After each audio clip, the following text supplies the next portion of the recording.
Let's go. Hoy mi gente viene aquí a celebrar. Todos nos vamos a quedar hasta el final.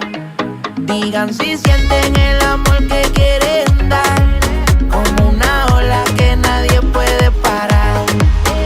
Tonight, da-da-dee-da-da-da, east to west, high and low, up and down, I'll pay you. Tonight, da-da-dee-da-da-da, east to west, high and low, it's going down. هلا فيكم مرحبا. Bienvenido, welcome home. هلا فيكم مرحبا. On y va, here we go.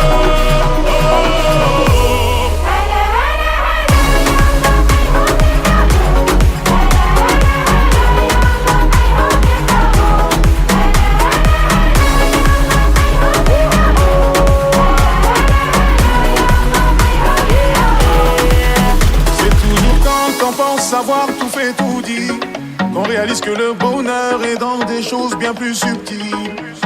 De bon augure comme un salam ou un sourire, c'est évident qu'on atteindra le toit du monde de tous unis.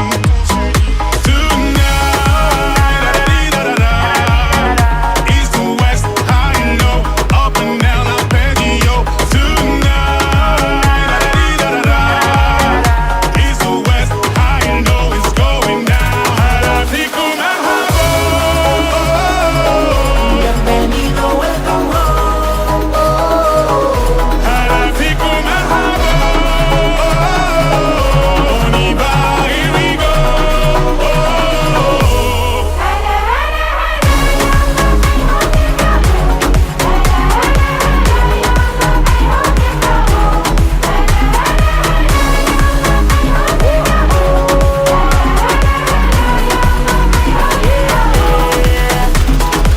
Hoy la fiesta es hasta el final, el mundo vino a gozar. La copa siempre es el sueño, viviéndose aquí en Qatar. La gente bailando no para, un gol, un penal que cambió el panorama. El juego, la fiebre, viviendo en tu sala. El deporte, la música, dime ahora quién lo Garde un para. souvenir de moi, j'ai fait des kilomètres, les yeux pleins d'étoiles, avec la main sur le cœur. Garde un souvenir de moi, j'ai fait des kilomètres, les yeux pleins d'étoiles, avec la main sur le cœur. هلا فيكم مرحبا. Bienvenido, welcome home. هلا فيكم مرحبا. On y va, here we go.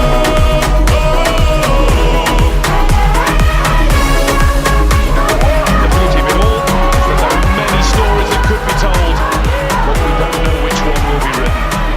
Few get to walk this path, fewer still get more than one shot at the greatest glory the game has to give. Yet for 6 of the French squad, there's the chance to add their names to the list of 12. Only 12 men who've played in 2 World Cup final wins. And for one in the Argentina camp, this is the second and last chance to add that glory to undoubted greatness, to complete the set, to finish football.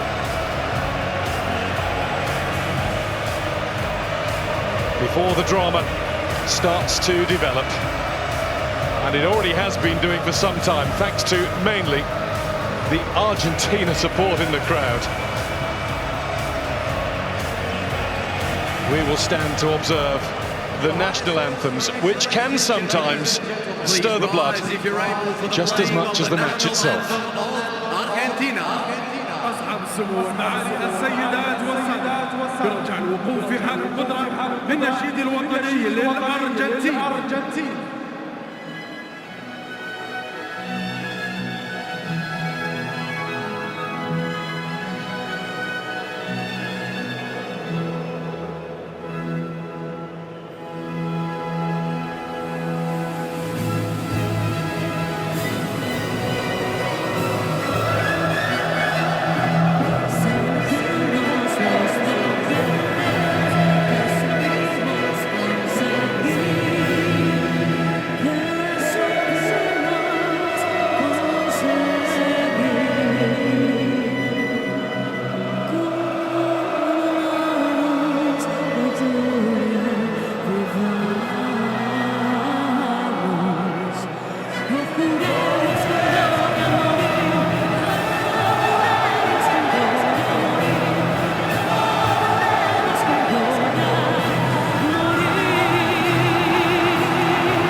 Le Marseillaise still packs a punch.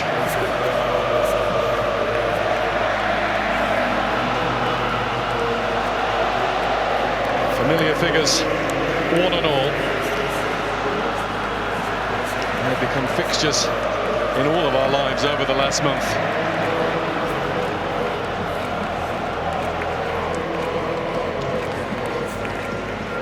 Let us take one last check on the lineups before the action begins. For Argentina, goalkeeper Emi Martinez becomes the first Aston Villa player in a World Cup final. It's a back four again, an unchanged one, with Nicolas Otamendi representing his country for the 100th time. Angel Di Maria is deemed fit enough to return to start in what is likely to be his international farewell. Whilst for Brighton's Alexis McAllister, there's much more to come. He has, at 23, been one of the best young players at the tournament. And the same can be said for Julian Alvarez of Manchester City, whose 4 goals have only been bettered by today's 2 number 10s. The honour of refereeing football's biggest occasion goes to Szymon Marciniak, a former top-level player in Poland, so perhaps there's a lesson there for professionals. The boots don't necessarily have to be hung up completely. And his compatriot, Tomasz Kwiatkowski, is in charge of the VAR room. France captain Hugo Lloris stands on the brink of history. No player has led 2 World Cup final winning teams. Rafa Varane and Deo Upamecano have both recovered from the virus in the camp, the latter returning to start in place of Liverpool's Ibrahima Konate. Back 2 is Adrien Rabiot, replacing Youssouf Fofana in midfield, where Antoine Griezmann has been a revelation as the goal maker. And then goal scorers, Olivier Giroud and Kylian Mbappe. His 24th birthday in 2 days' time. He may have won 2 World Cups before it's here. Jermaine Genius is alongside me. And I know, Jermaine, you have been blown away by the noise, particularly from away to our left. Those Argentina fans have been monumental. Well, what an absolute pleasure it is to be here this evening. And you're right, Guy, those Argentinian fans, wow, what a noise. Absolutely sensational. But the French response wasn't bad, was it? And there's so much for us to look forward to on this pitch tonight, so much talent on display. Just can't wait for it to get going now. The familiar countdown to kickoff. Only this time, on the 18th of December in the desert, it is the final countdown. Away we go. Argentina looking to win the World Cup for South America for the first time since 2002, as France bid to further build European and their own dominance. And they retain the trophy that they lifted in Russia 4.5 years ago. Rodrigo de Paul is the first to take issue with a tackle. There'll be plenty more of those to come.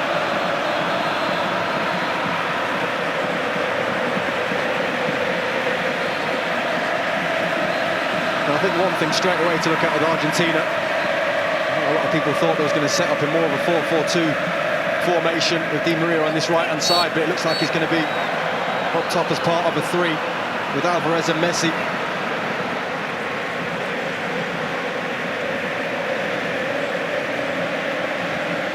Bold and brave seems to be the way from Lionel Scaloni for this one.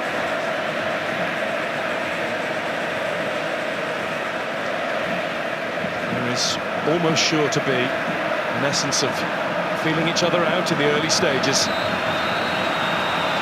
And as has been talked about in the studio, just watch Messi and what he does, or maybe what he doesn't do, as the game takes shape. Watching, waiting, and ready to make it, as it's been billed, his moment. Szymon Marciniak has angry words for De Paul. The referee clearly feels there was an element of revenge in that push on Rabiot. Well, he's like that, De Paul. Aggressive in the challenge. The referee didn't like it at all. still talking to him now, telling him to calm down.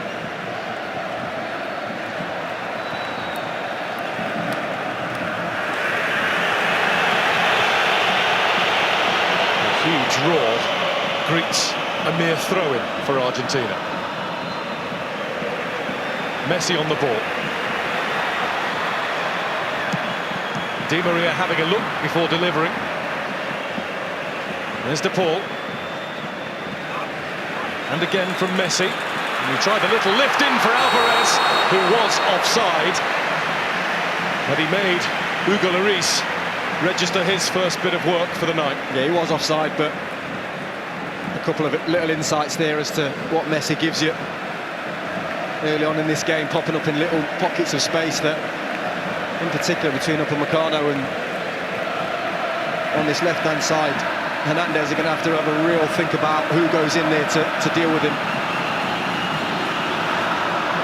A move that was met by an approving nod from the manager.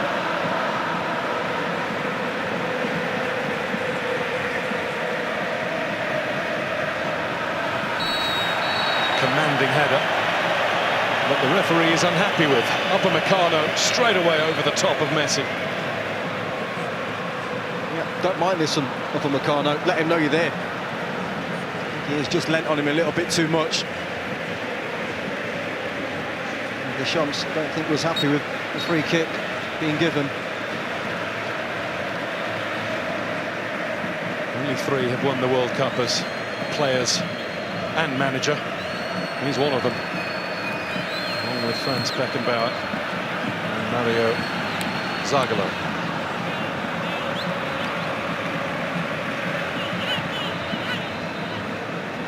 Romero, finding Di Maria, exquisite bit of control. McAllister. Di Maria, stopped by a duo. Koundé and Dembele. Mbappe. Rabiot. Given away by Theo Hernandez.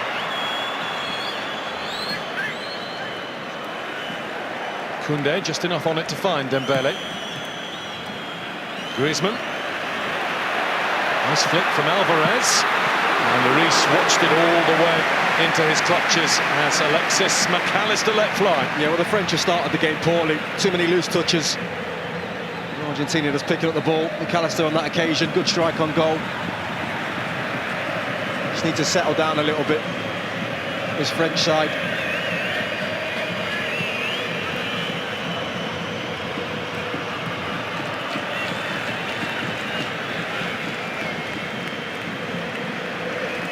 Chouameni. Won by Tagliafico, but only briefly.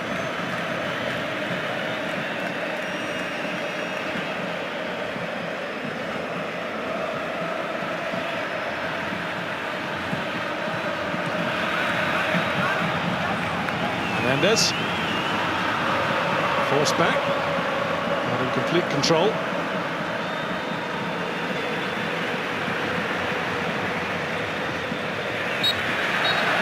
Messi commits a foul. Free kick France. Felt a bit fortunate that from Hernandez. Not sure what Messi's done wrong there.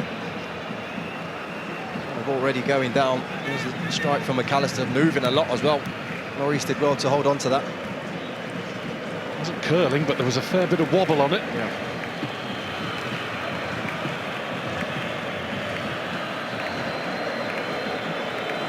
Rafa Varane. One who was confined to barracks for a couple of days in the build-up to this match. Virus spread throughout the France camp. All okay. Honey and ginger has been the way.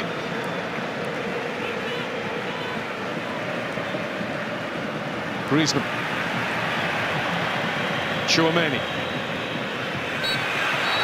Alvarez with an arm on Rabiot. It was a tug of the shoulder. It will be a free kick for France. Well, anyone who's been watching Alvarez at this World Cup, you can expect a lot of that this evening. Doesn't stop running, working for his side. Varane. Seeking out Teo Hernandez. There's Upamecano, who seems to be in aggressive mode. As Messi slots one through for McAllister. A little bit of good fortune against Koundé. Di Maria now.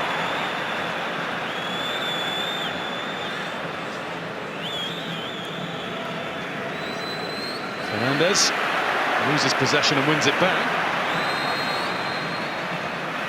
Di Maria. De Paul. Rodrigo De Paul, it's deflected behind, it came off Varane, and it is an Argentina corner as the side in the sky blue and white got busy. Yeah, more good stuff from Argentina. On that left-hand side, Di Maria creating the chance. Could have gone anywhere, this. Varane just sticking out a leg, trying to get something on it. I get the feeling that Argentina just feel that on that left-hand side, with Di Maria against Jules Koundé, they've got something, they've got the better, got the beating of him.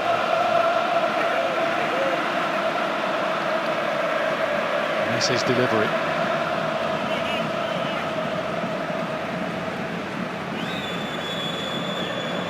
There's a cue on the penalty spot. Now they break. Wasn't the best ball in from Lionel Messi.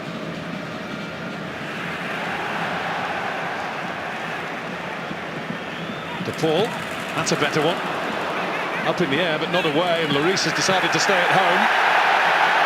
When he does come to get it, he couldn't find a way through, but is helped out by the referee's whistle. There was initially some really good defending by the French centre-halves. I think it was Varane. He put his head on it initially. No, it was Rabiot, just getting in a really important spot in the middle of the goals here. And a couple of teammates coming together, Romero and Lloris. Have that, not friends today. Romero seemed to be pushed into Lloris by Upamecano. It's caused the Spurs and France goalkeeper the most trouble, and wife Marine looks on anxiously. It's his 20th appearance at the World Cup finals, the most ever by a goalkeeper. He's overtaken Manuel Neuer's 19 today. Let's have another look. And then he's took an elbow right in his rib.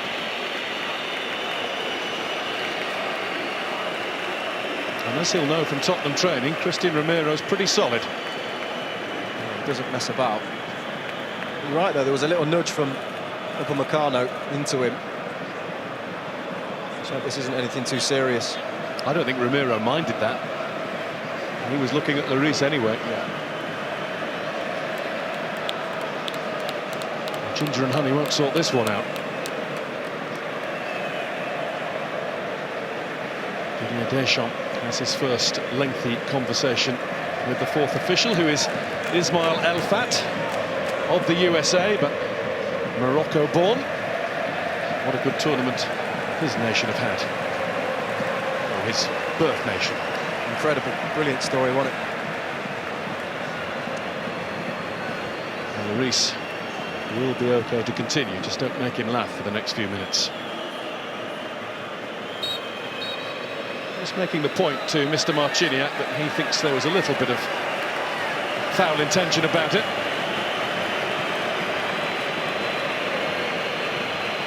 Lloris will be 36 on Boxing Day. Olivier Giroud is 36 already. 13 years Mbappe's senior. Giroud has proved himself to be just as important to the French cause as his young partner over the last few weeks. Won by Griezmann. And as is often the case, De Paul sorted it out for Argentina. Martinez. First time really he's had any sort of feel of the ball. Towards Alvarez. Varane has that covered, you would think. Doesn't stop Julian Alvarez. De Paul. Messi. Di Maria. He's looking for Messi again. De Paul's found him again. It's Alvarez who does the closing, and it was closing with his arms raised and making contact with the ball. France free kick. Yeah, Alvarez, as we said, constant runner, just catches his arm there. Argentina really started this game the better. The ball out to that left-hand side with Di Maria seems to be the play at the minute.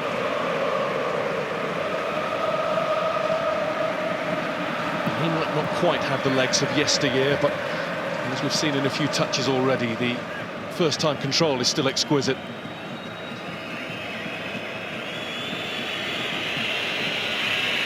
Second bite this for Angel Di Maria. He was an unused substitute when Argentina got to the final in 2014. Dembele. Mbappe. Not had the chance to torment those in front of him yet. He's done well there. Rabiot looked for the return. Martinez has it. Yep, first sighting of Mbappe, looked sharp. Just couldn't quite get the ball back to him. Rabiot. He's been starved initially in this game, Kylian Mbappe. He'll have his moment, I'm sure.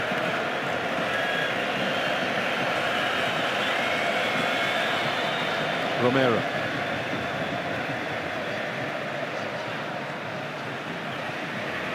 Rabiot got to the ball, but only to nudge it into the path of McAllister. Now Di Maria, who's seen as much of the ball as anybody else in blue and white. And now Messi. Couldn't work it all the way back through to Di Maria, who then looked as though he might be offside, and is. And they're just a little sharper about their business, Argentina, than those in darker blue. Yeah, I think Alvarez just thinks he can lead this one through to Di Maria, clearly offside. But you're right, Guy, they just look a little bit busier, a bit sharper on the ball. Not really created that big chances yet. You can feel it coming.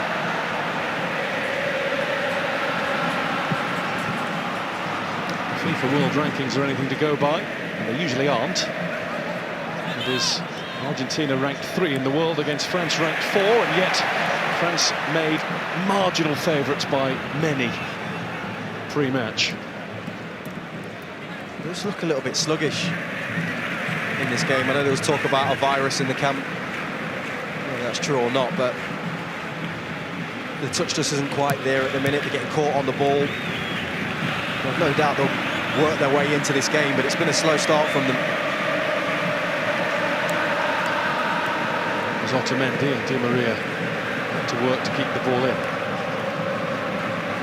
Fernandez. Talked about good young players, and we've seen the likes of Vardiol and England's own Jude Bellingham. Enzo Fernandez has been another one who's really come to the fore. 21-year-old Benfica midfielder. He only played in 3 friendlies as a substitute before this tournament began.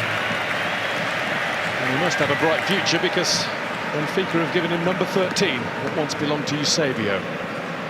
Big shoes. Yeah, some responsibility that, but as you said, they obviously believe in him. It's just full of running, this midfield of Argentina. Fernandez, De Paul, McAllister, who started this game really well. They know their jobs quite clearly.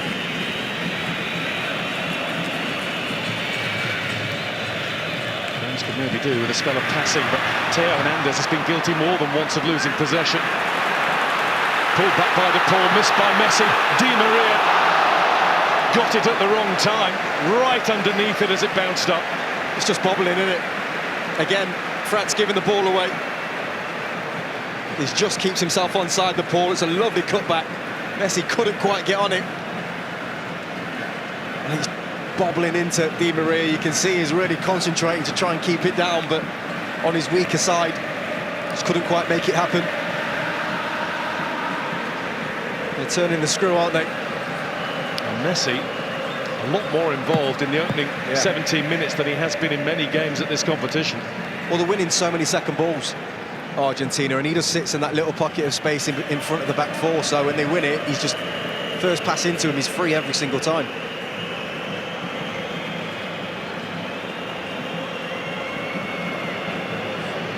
time for Varane. Dembele.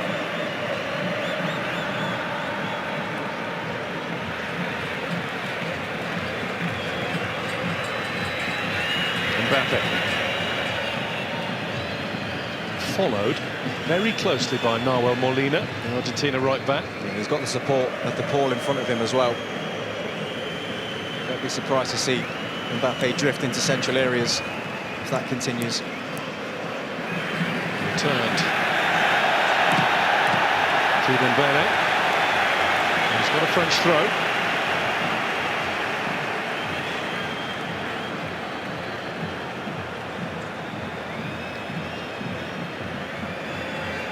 Many had made himself available. Instead it is back to first Varane and now up for Meccano and on to Theo Hernandez. Mbappe really nicely returned. Theo Hernandez then down, free kick for France. And Giroud will be starting to lick his lips in anticipation of what he may be about to receive. I think it was a mistake from De Paul. I'm not sure he even challenges for the ball. He just kind of clips him there, yeah. It's definitely a free kick. It's a bit clumsy. It's a first bit of positivity for France in this game. Something to set up, take their time. Very good at crosses into the box.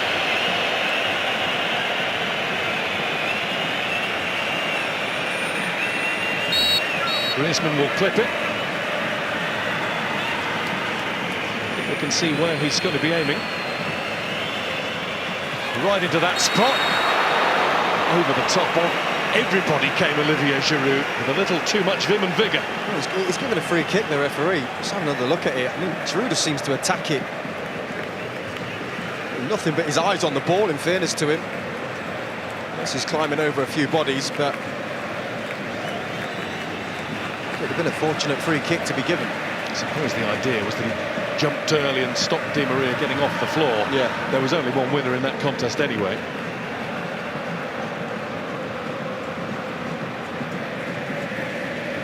Olivier Giroud scores today. He will become the oldest ever goal scorer in a World Cup final.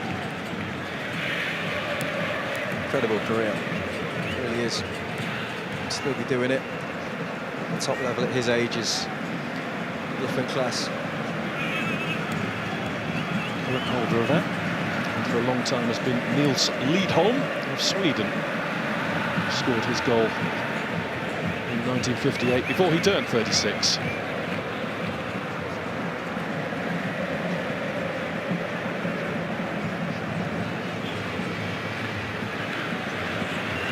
Messi.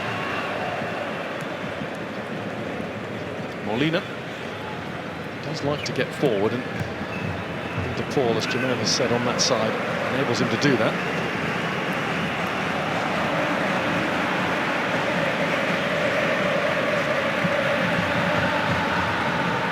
There's Romero. There is De Paul. Bringing in Fernandez, chased by Giroud. Played out by Alvarez.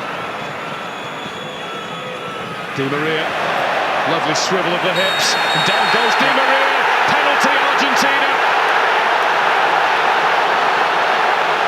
No hesitation from the referee. Dembele got too close. It looks clumsy. You have to say, you can see what Di Maria wants to do straight away. The minute he goes by Dembele, he's thinking, let me get across you, because you've got a decision to make then. It's hard to see if there's actual contact. It is next to nothing, but it is something. It looks minimal. It really does look minimal. They'll have a good look at it, I'm sure. It was definitely in Di Maria's mind. You could tell the feeling was when he went by him, stay away from him. He wanted to go down, and the referee bought it. I think it'll be a difficult one for them to turn down on VAR, if I'm totally honest. Well, it's because the arm has made contact, but surely not enough to send Di Maria sprawling. I think the issue is, once it's been given by the referee, that's it. It's got to be looked upon as a clear and obvious error, and I'm not sure they'll look at it as that. It was minimal contact, but I think it was poor from Dembele. He's just got to stay clear of him once he goes by him. Keep the arms away. And now the focus is on Lionel Messi.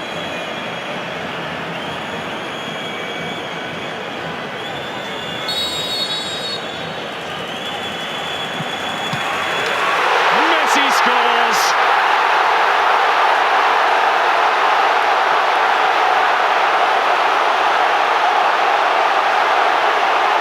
All of those goals, all of those moments in a magical career. A simple stroke of the ball from 12 yards out tops the lot. A goal in the biggest match of all for one of the greatest players of all. Well, look at the focus. The coolest man in the building when he needed to be. A couple of steps. Ava looks at Lloris, sits him down, and sticks it in the bottom corner. They've been much the better side, Argentina, and they deserve to take the lead in this World Cup final. No player had ever before scored in the round of 16, the quarter-final, the semi-final and the final. There hasn't been a player like this before.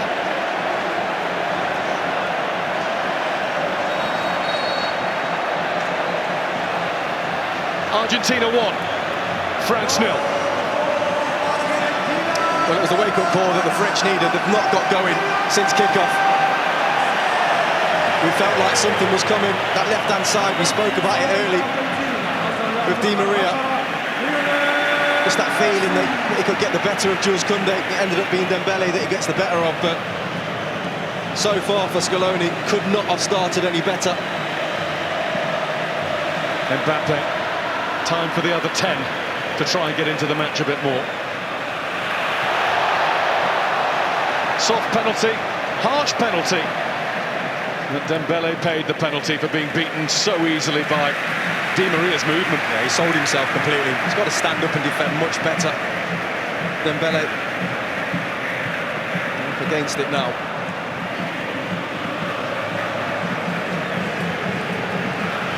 Stefan. Didier Deschamps, long-time right-hand man.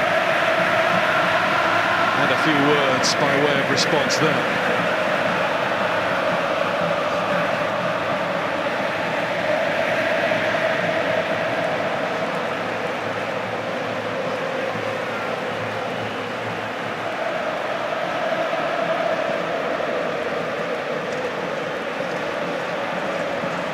Rabia.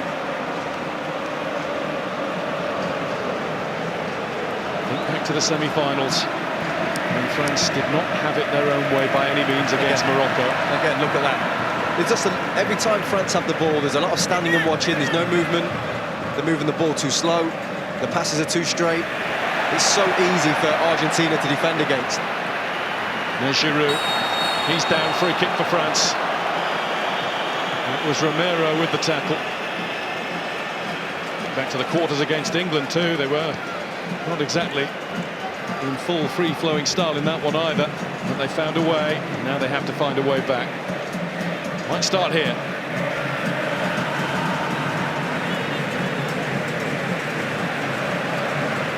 There's no doubt that on set pieces eerily will cause teams a lot of problems. Quality delivery from this man. Chouameni at the back, arm in the air. Griezmann will have to do it again.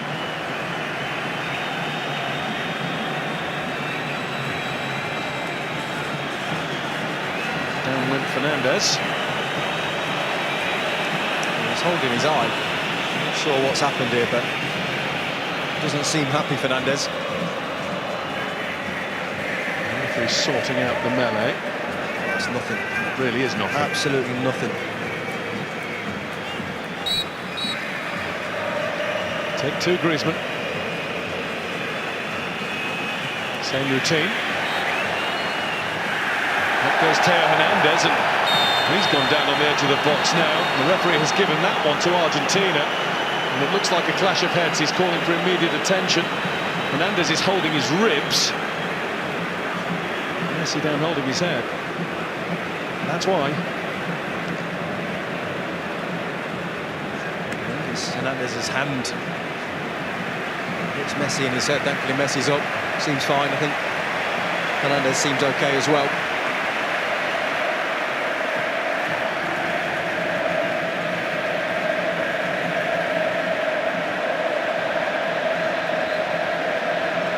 It's been like that for hours before this game kicked off. Argentina, Mexico or Morocco for you, for fans of the tournament? I think Argentina just take it, Morocco just behind. I was very fortunate to go to one of the Morocco games, and they completely not only took over the stadium but won the hearts of so many people at this World Cup. It's been an incredible story, but every time you step in and see the blue and white colours of these Argentinians and the voice of their songs, it just grabs you. Different level. But then they were in Brazil, in Rio in 2014 too, and it didn't stop the Germans winning. Argentina have already gone one better because they didn't register a single shot on target in normal or extra time in that game. Messi wins a corner courtesy of Theo Hernandez.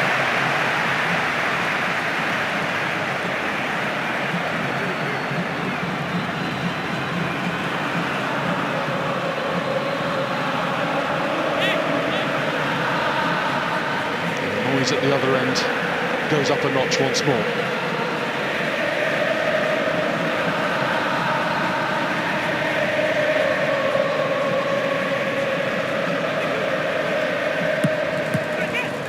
It's a better lift in by Messi. He's going to get another go, but he is standing offside, so he won't.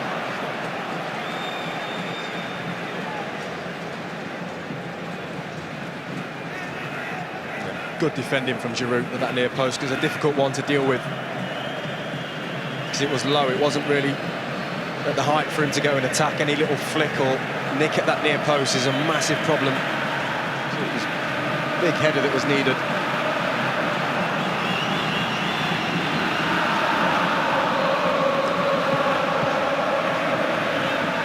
Reese with the launch. Koundé helps it on. Great from Ousmane Dembele. He's having a nightmare. From his first touch in the game, he went straight out of play. He's given the penalty away. He can't keep the ball. He's looked a little within himself. Yeah. Body language. Messi shimmies past Dembele. McAllister to Di Maria. He's made a mess of that cross. There's too much space everywhere. But they're enjoying themselves, these Argentinians, at the minute. Everybody wants the ball. Playing with a lot of freedom. It's a problem wide for France on both sides. Di Maria in the mood, and Theo Hernandez has given the ball away a few times on the other side. Mbappe didn't have any help when he needed it. Well, all of the facets to France's game that makes them good are just not there. Chouameni's not getting on the ball. Not seen anything from Antoine Griezmann with or without the ball, and that's been one of their biggest components at this tournament, and arguably one of the best players at the tournament, definitely the best young player. Mbappe, not had a kick. Not had a kick. De Paul. Kept it going to find Messi. McAllister. Messi with the turn. And the ball Di Maria's way. He was caught just on the wrong bit of stride pattern, but it's a good response to get there in time anyway. Fernandez.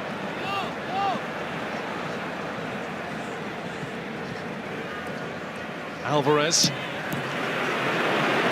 Came off the wrong part of the boot altogether. It's well wide of the target. Would have been some effort. You can see why he took it on. It sat up nicely. Good play from Di Maria, just keeping that in.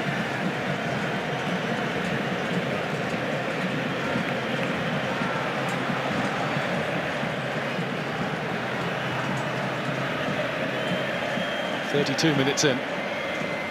Argentina with the one-goal lead. Messi trying to get away from Upamecano, who couldn't do it. Fernandez, I beg your pardon. It's Paul's ball in. It's Dembele away, but only temporary respite. Big tackle that, by the way, from Upamecano. You could see Messi lining it up. Had to get there, make the challenge. Little break forward here from Alexis McAllister. Still had to pinch myself watching a Brighton Hove Albion player in the World Cup final, and he has been magnificent pretty much every game. There's that big challenge from Upamecano. Yeah, but you're right, Guy. McAllister, good tournament. Been top drawer in this midfield, looks really settled. Irish ancestry. Shouldn't raise the eyebrows too far. Let's not forget in 1986, Joe Brown was at the back for Argentina. Jose Luis Brown.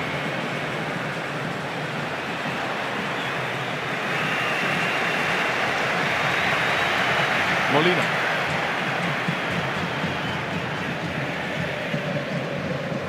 Fernandez.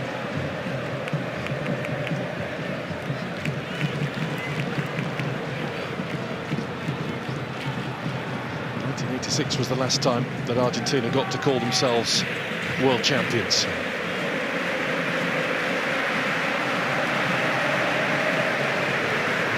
Somewhat symbolically, this is the first World Cup that's taken place since the death of Diego Maradona. '86, as those of us old enough know all too well, was his year. With a nod to Gary.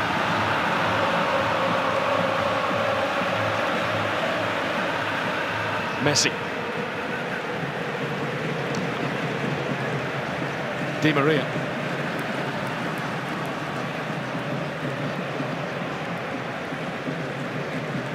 Fico.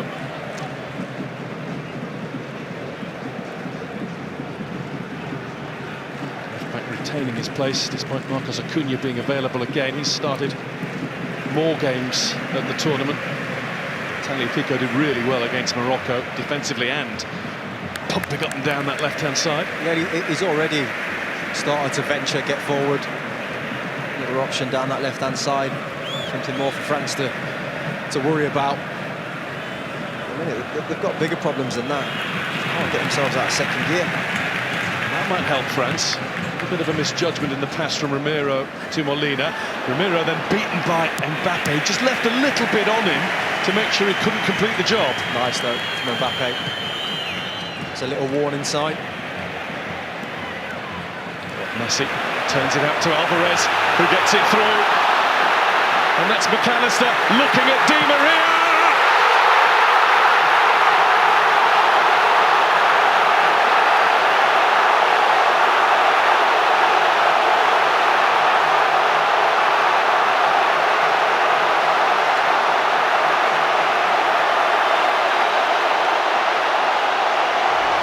Argentina well on top in the World Cup final.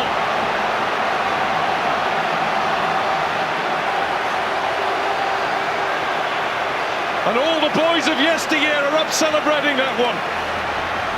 Well, talk about a team goal. Lovely little nick round the corner from McAllister and Messi. And he's always a willing runner, McAllister, but can he find the pass is the question. Lovely little nick. But it's that ball there that's the important one, the final ball.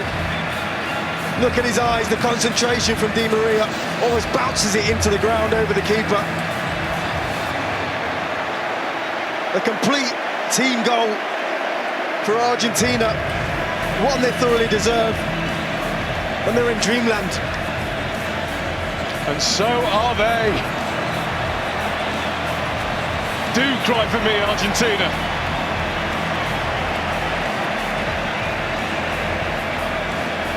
Di Maria can't hold them back either.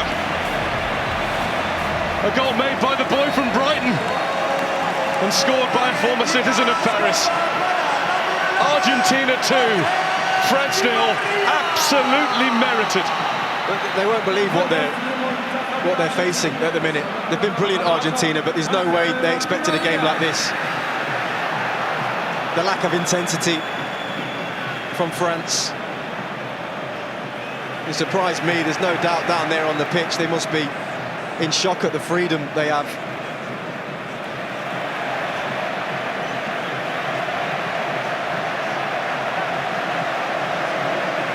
Confidence, rhythm. Oh. There's no better place to be as a player. Only imagine what those players are feeling right now. Playing with freedom, no fear, 2-0 up in a World Cup final. With those fans singing behind you.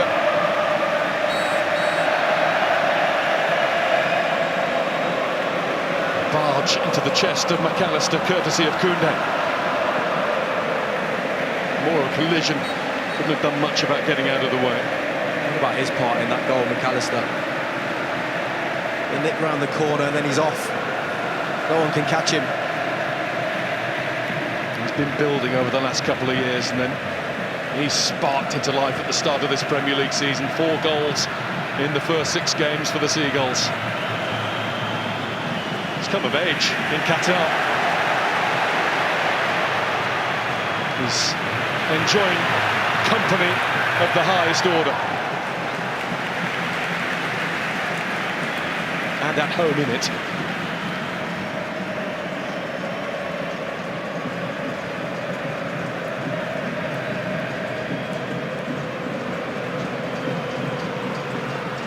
Varane. Chouameni.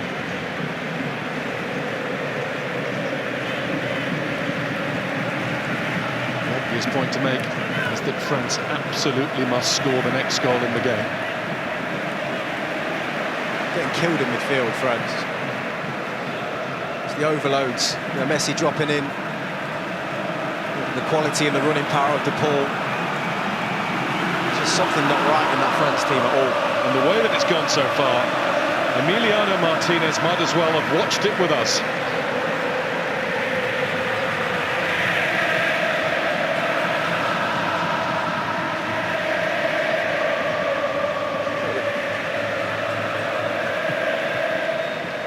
Up towards Giroud.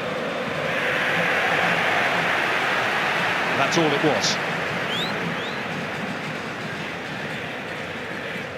Molina.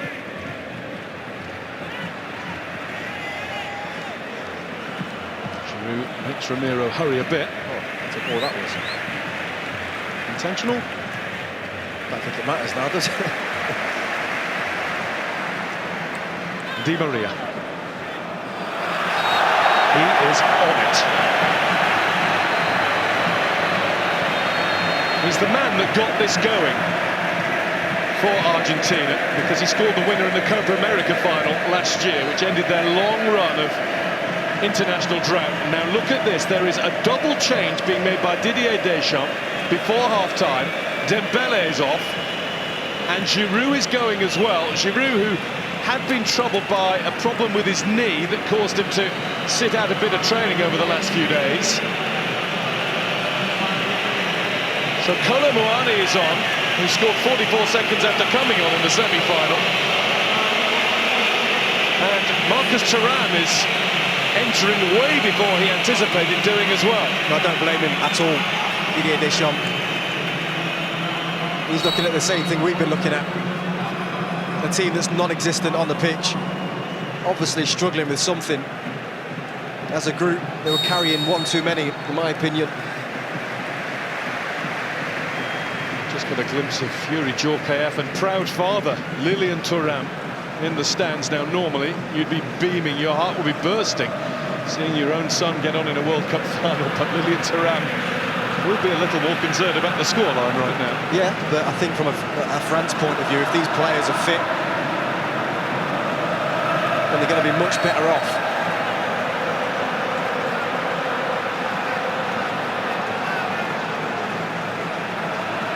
Word. It's a tough call for Deschamps, because obviously Giroud had given him so much in the tournament. Dembele played his role, but he's had to make the call before half-time. Couldn't fault Randall Kolo Muani for trying to make an instant contribution there, but he has given away a free kick. But it means Mbappe will go through the middle. There was a thought that they might do it from the start, or might have to do it. Right out towards Di Maria. Running at Koundé. It's killing them.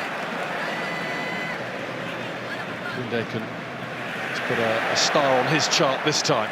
That ball has just been on all day. Just floated over Koundé's head. He's doing his best out there. He just needs a bit of support, if anything.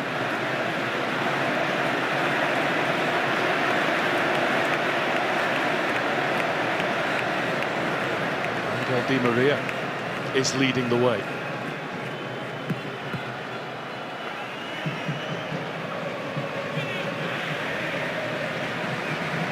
Almost certainly his final international appearance. That's what he's hinted at this year more than once. This World Cup would be his last venture for his country. Messi, we know this will be his last game at the World Cup. Whether it will be farewell to internationals altogether, we don't know yet, and we hope not.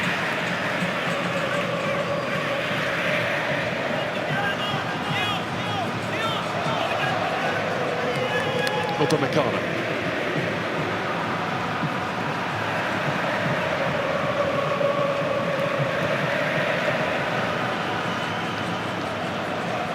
Got to find a way to get Mbappe into this game. Whether he plays on the left, through the middle, wherever he is, just get him the ball.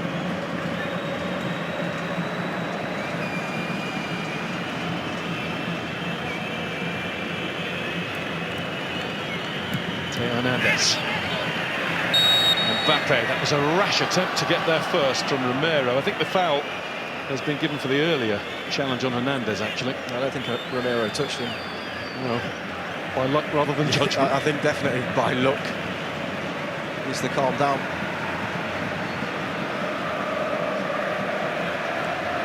Upamecano.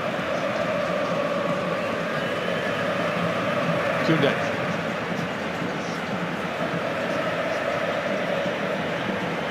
Moane.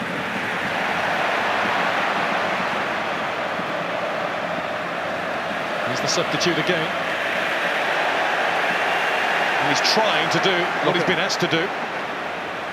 All of them. Even Messi on that occasion chasing back. There's a snap and a snarl about Argentina, and all in a positive way.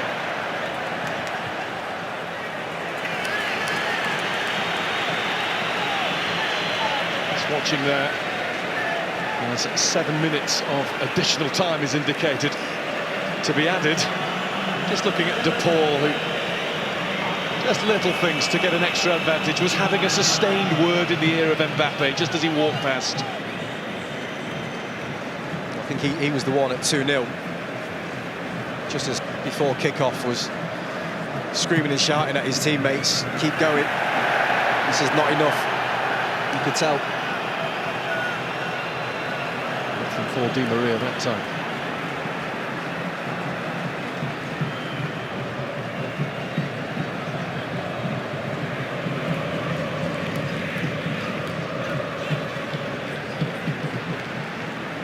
Deschamps does not hang back. He has to give his players a dressing down in the dressing room.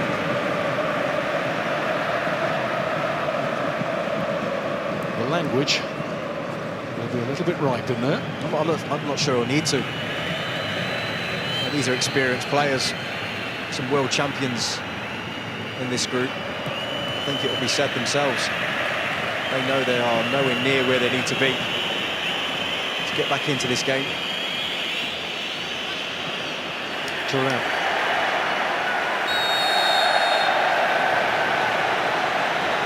Free kick given against Hernandez. Being explained to him now, he's not in the mood to hear it. Again, barely anything. Yeah, I think it's not much in it, but the minute you kind of go in with your studs up right now, more often than not it's going to be given. He was just a little higher than De Paul. De Paul and Hernandez have not been on great terms from the start. Di Maria's just been great from the start. I think most of the Argentina side, Di Maria, that midfield trio, of McAllister, De Paul and Fernandez ran the show.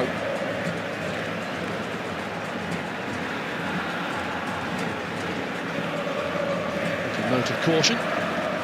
Those who fancy Argentina to win this with hearts and heads. They have failed to win 2 games at this tournament, one in front at half-time, which hadn't happened to them at a World Cup since the final of 1930, including from being 2-0 up against the Dutch in the quarter-finals. So France get one back and it really is on again. There has been precious little sign of anything from the defending world champions so far.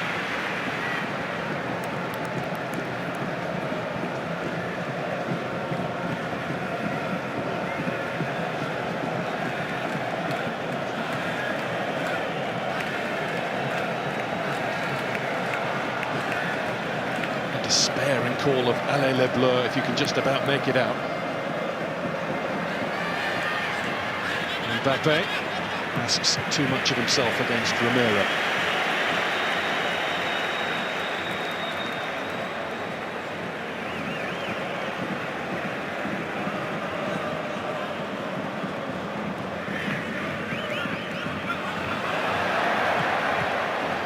Maria loses possession.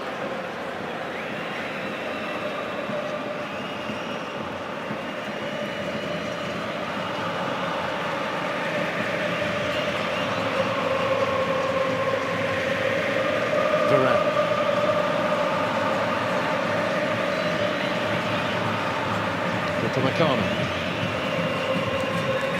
Thuram.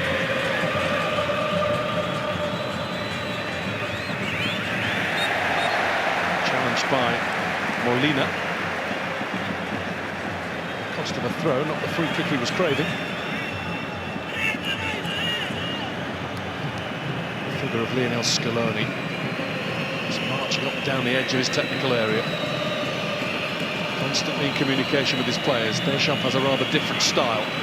Remains seated for most of the contest.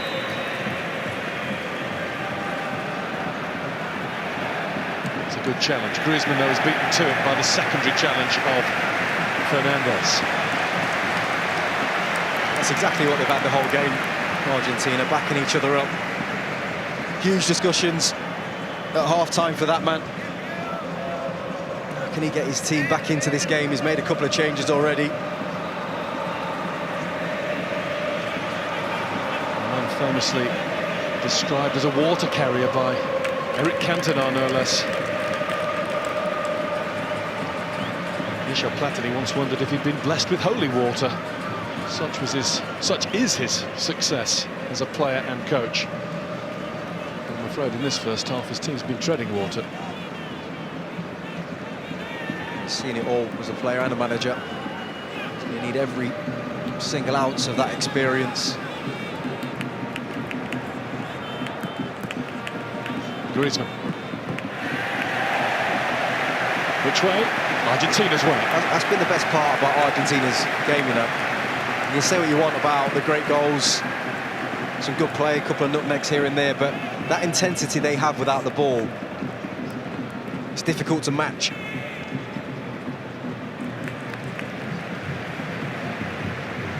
Romero.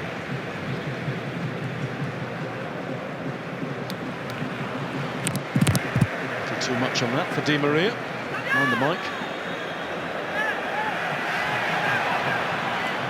I think the France substitutes have done pretty well since coming on, and that was emphasised there by Kolo Muani. There's just been a little bit more energy from him and from Thuram on the other side.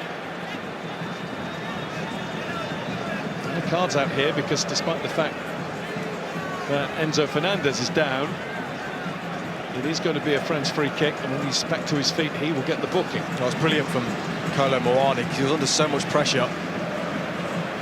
He had to roll one, spin, make a run in behind.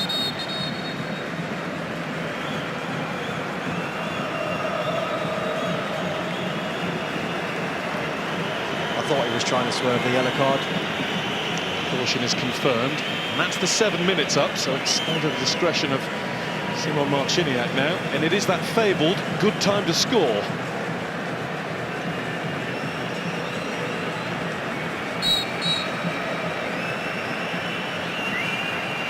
Argentina keep a high line. Griezmann looks to put it in behind that line. He's done that, but Varane won't get there. And there won't be anything back for France before the break. That's the beauty of a high line. It's really difficult. It's a good ball from Griezmann. And that is the break. No time for anything more. But is it Argentina's time? They are halfway there, thanks to a Lionel Messi penalty, the award of which will be debated. And then a Di Maria finish after an Argentina flowing move downfield. They deserve this. They are in control. And at half-time, it's Argentina 2, France 0.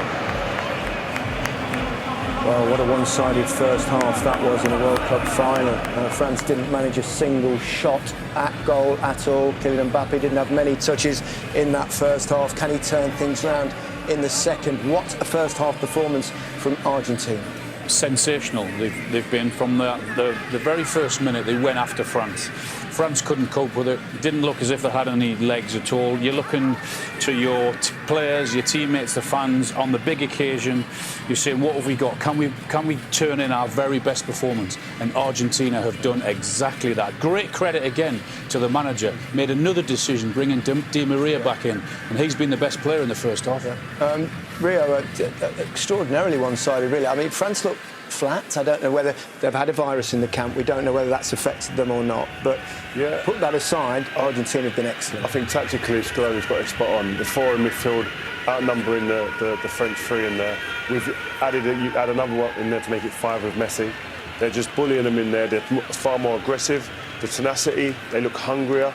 And when they've had the opportunities, they've been absolutely clinical in this game so far. Pablo, I've given you a little bit of time to compose yourself. Yes, you must be. I mean, you're absolutely. But just come out, just 45 minutes ago. But it was a fantastic 45 minutes from Argentina. I mean, you know, on the front foot from the first minute on the game, playing good football, high tempo on the ball. I think well done from Scaloni to move Di Maria on the left as well. He's been on fire this 45 minutes. You know, we spoke about again how important he was to that team, and I'm so pleased for him. Yes.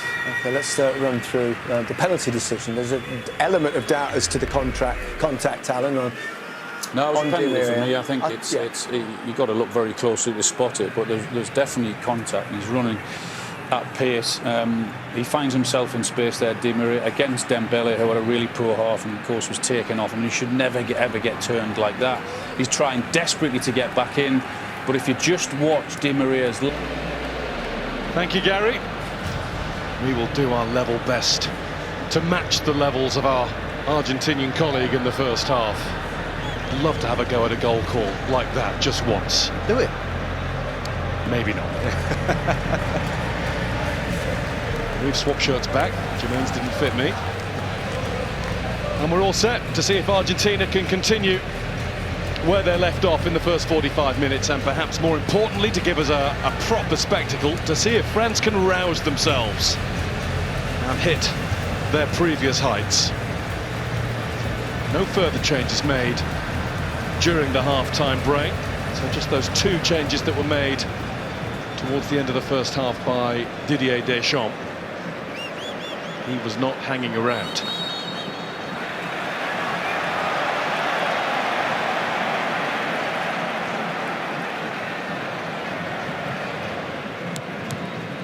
Di Maria.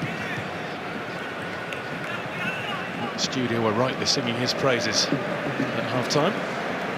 Well, not only his, but Scaloni's the manager, because he spotted straight away that whoever on that left-hand side seemed to be a ploy. It's definitely worked in that first 45 minutes.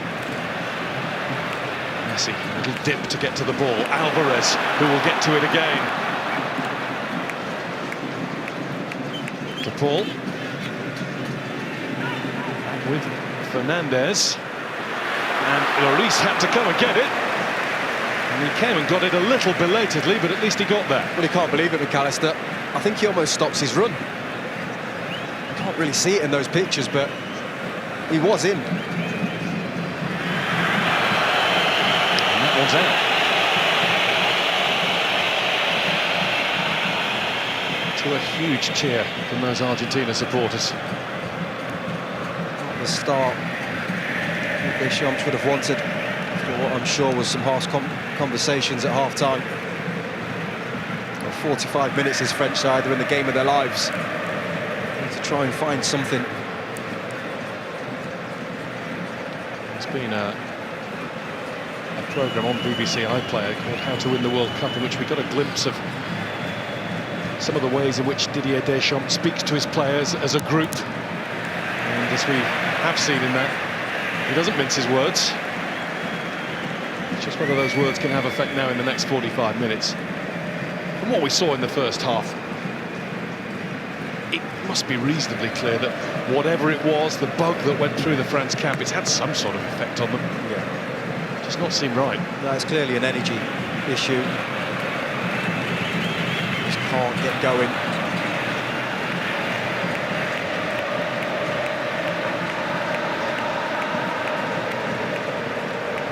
Forward by Upamecano.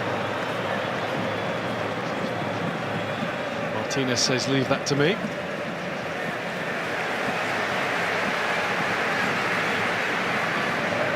Boxing Day was mentioned. He'll be in action for Aston Villa against Liverpool, we think. There might be extended leave for a few. Yeah. Alvarez will beat him, and it will be a France throw.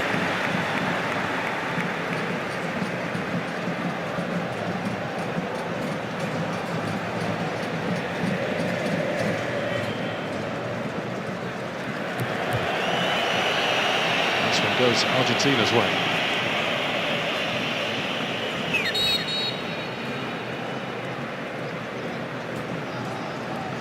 France unbeaten in their last 10 World Cup matches against South American sides since the World Cup that was in Argentina in 1978, when they lost to the hosts. Long time ago. Tagliafico straight in to challenge Colomboani. And again, with assistance from Di Maria. Let's have it now with Koundé. Griezmann was letting it run. Christian Romero was not letting anybody else get anywhere near that. And here's Di Maria. De Paul wants it over on the other side. There is De Paul. Technique was good. Just straight at Lloris. Yeah, everything about the move was good. As soon as they win it, they're just on you.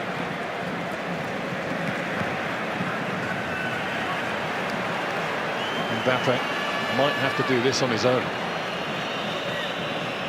Griezmann doesn't deflect Colomboani's way. It goes the way of Emi Martinez.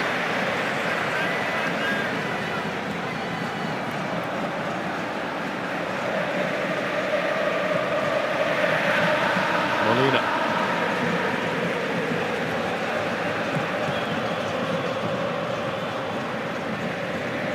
Griezmann. Rabiot.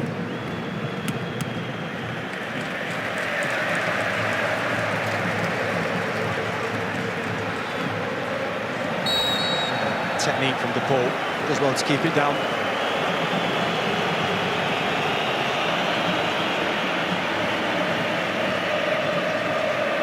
Is that a foul throw? It's Argentina's to throw it back in now. I think it might have been. Such a lofty level. It is a Sunday game.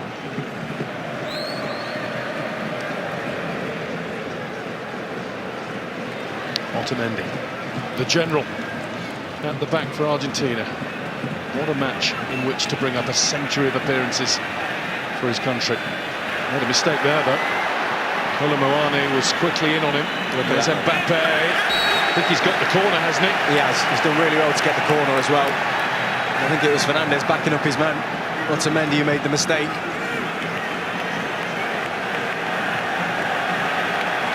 And it's at the front end, such as it is.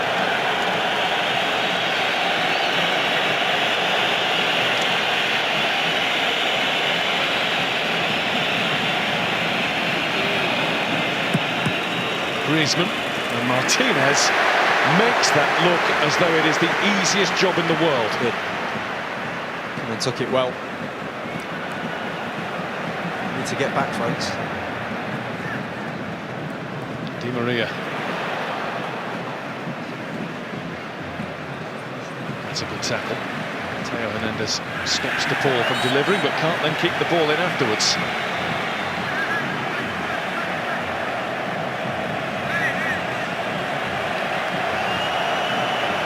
He's hoping, along with his injured brother Lucas, whose place he took in the team during the first game against Australia, to be the third set of brothers to win the World Cup together, but it looks a forlorn hope just at the moment. Following the Walters, Otmar and Fritz in 1954, and the Charltons, of course.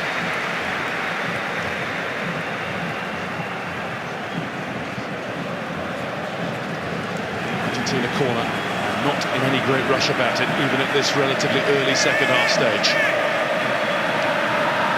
No, they won't be. They'll be trying to manage this second half, taking their time, breaking it up, not allowing it to get into any type of rhythm.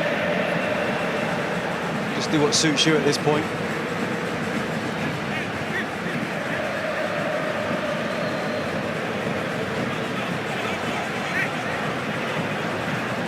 Being followed by Rabiot.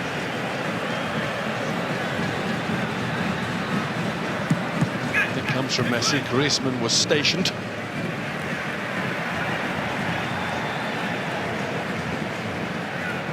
He's trying to find that near post, Messi. Obviously trying to set something up. There's a couple of times that he's fired one into there that's been cleared by Griezmann in the first half by Giroud. It'll be long before the referee just has a word in the ear of Messi to tell his teammates to hurry up a bit. Alvarez. Back with Otamendi.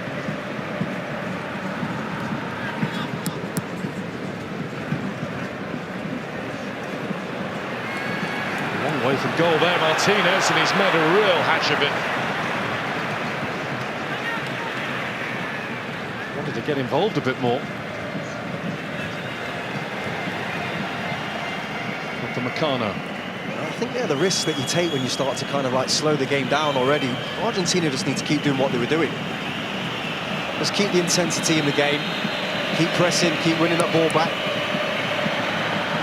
Chouameni. Hernandez. Stopped by DePaul. Rodrigo DePaul again. He's been stopped by the outstretched leg of Adrien Rabiot. He's going to get a yellow card.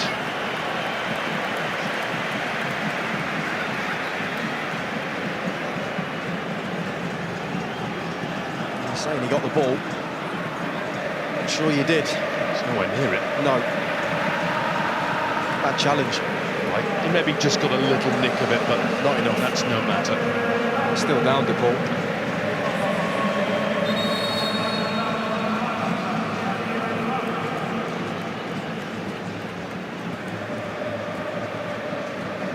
DePaul of Atletico Madrid, who has done so much unselfish running during this World Cup finals. Yeah, they won't want him to go off. But the man we've just seen there flexing his knee, Lisandro Martinez, you were saying you'd expect 65, 70 minutes? Potentially, yeah, it could go to a 5 after 70. We know that Scaloni likes to do that. It's a nasty tackle, you know. The more I look at that from Rabiot, probably rolled his ankle, that left one. But yeah, it's what he did against Croatia in the semi-final once they had that kind of that buffer of the third goal. Martinez came on. I think it was Paredes they took off in midfield in that game.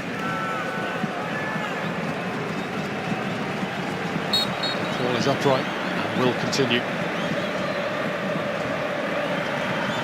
So will they.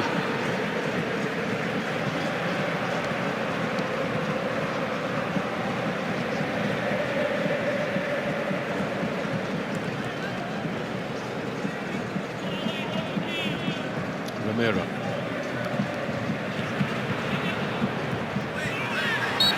That'll be a free kick for France. There is some hope still in this for them. It was Tagliafico getting to grips with Muani.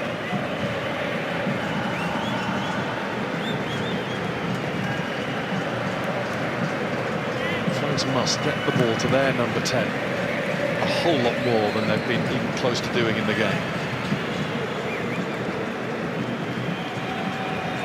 It's difficult when they're so passive in their play. Griezmann's venturing forward here to give Koundé another option. A fake slide from Di Maria.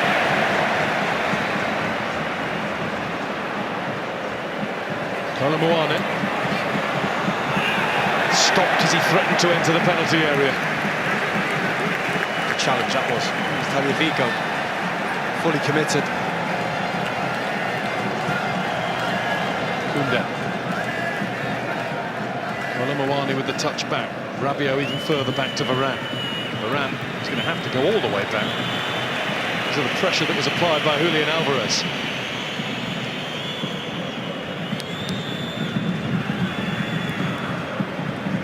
Mbappe. Can't beat the first in the chain. It was Fernandes. Griezmann back at Messi. The whistle's already gone for the previous challenge, and if we go to Paul, he's copping a bit here. Yeah, I think it was Mbappe I think he's lost his head a little bit here, just getting frustrated, kicks out under Paul. He acknowledges it though, holds his hand up. You can understand the frustration. He's not had a kick. A little bit of Le Mist Rouge. He's going to have to look at that midfield. Didier Deschamps, Tchouaméni, Rabiot, Griezmann. It's been so difficult for them in there.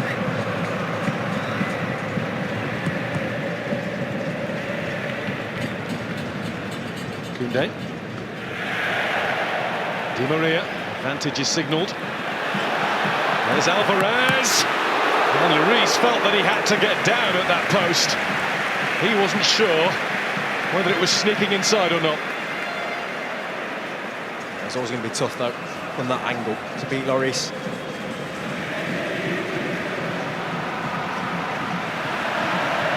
Out for the outside, I think.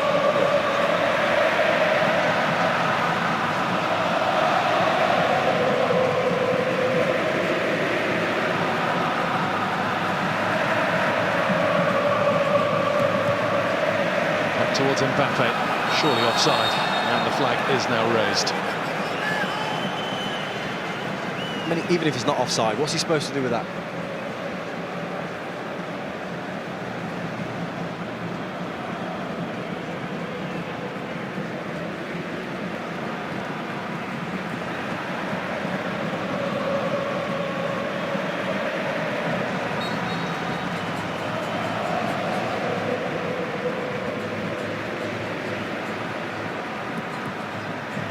Martinez seeking out Di Maria. He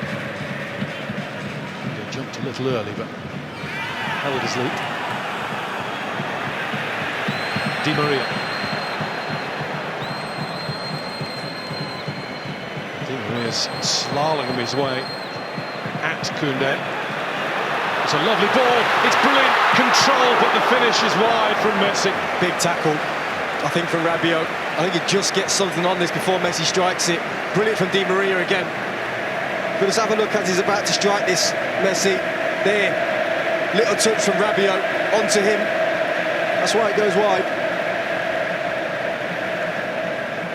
Vital interception from Adrien Rabiot. That might just keep France in it. Every time Di Maria comes to the ball, gets on the ball, this team does come to life.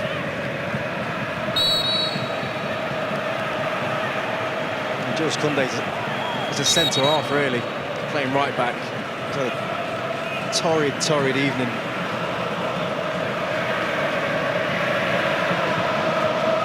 Alvarez backing in and causing the collision between Varane and Tchouaméni. He knew what he was doing there. I think it's more the landing there. Theo Hernandez has lost it. He hasn't been very good at keeping it all match.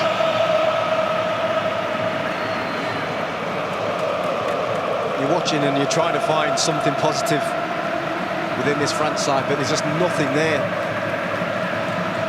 The body language even is just almost accepting of defeat at the minute.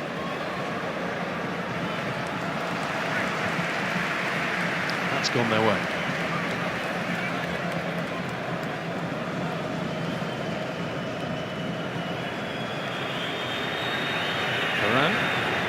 Quickly, Alvarez was there again to make it more awkward than it perhaps looked. And those are telling numbers, aren't they? He's relentless. Yeah. Look at those French figures. Nothing in the right-hand column. No attempts on goal and nothing on target.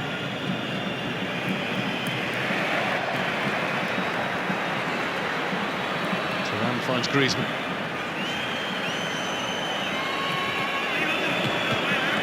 It's a comfortable header away.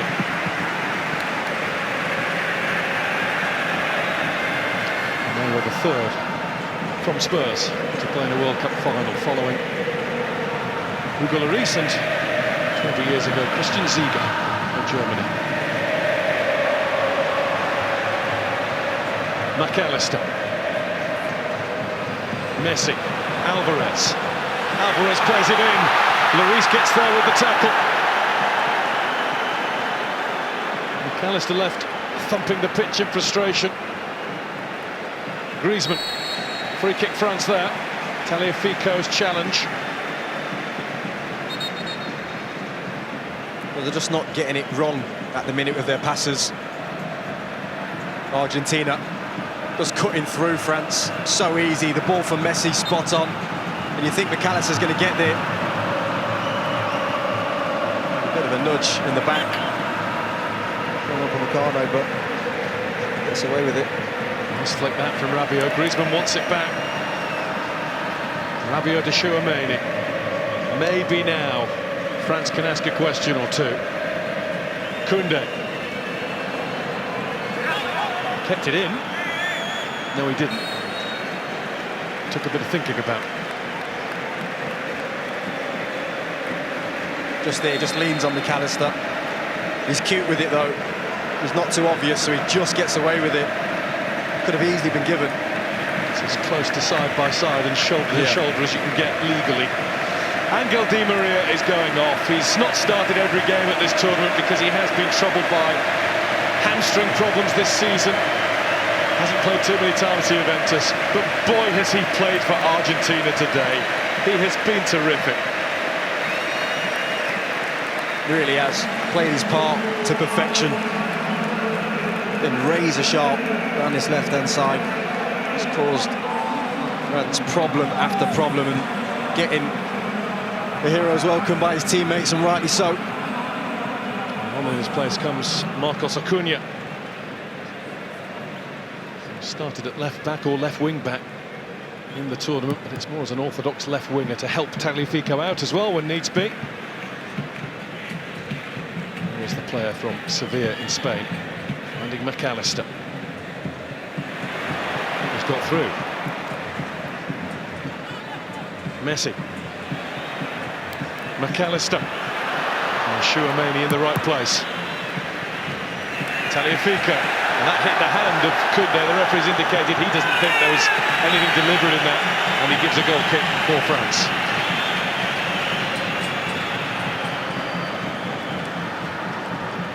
He does it his arm, trying to get it out of the way. Just little body swerves there from Messi. Throws two of them. You know, all the plaudits will go to the likes of Messi and Di Maria, but been so impressed with McAllister as well in midfield. He's had a brilliant game. Kylian Mbappe's body language is really telling right now. The greatest in the game can have off nights when they really don't want one. Well, can't help but think of 20 years ago and Ronaldo. It's his team as well. He can't do it on his own. The team is not functioning. And Mats is out 24 years ago. 20 years ago, he was terrific. Of course, Mats is out, honestly.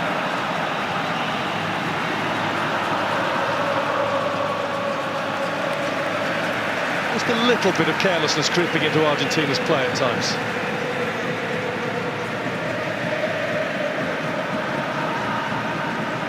Rabiot to Griezmann. Right the way across with no further touches. Great ball. Koundé. Not such a great ball. Tagliafico's there again, put under pressure by Kolo Muani. He's made a difference, Kolo Muani. Yeah. He's been the one that seems to have it in him.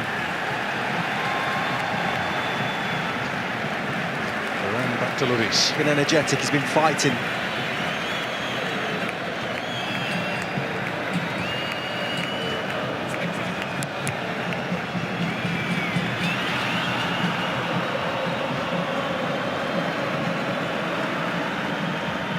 Griezmann. It's a decent combination. Early ball was intended for Thuram. Better. Turned behind by Otamendi. France corner. Just a few little early signs that France are doing something to make those tricklers behind the goal seem a little bit more than a trickle. Well, that's more what we've been used to seeing from France at this World Cup. Balls into the box. Good play down that left-hand side. Fighting in the middle, that's what they need.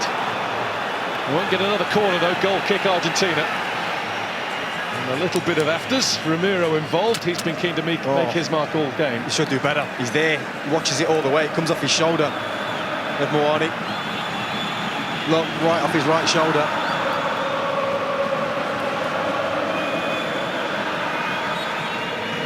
It's the closest thing to a chance I can think of. Yeah, big chance that. More changes.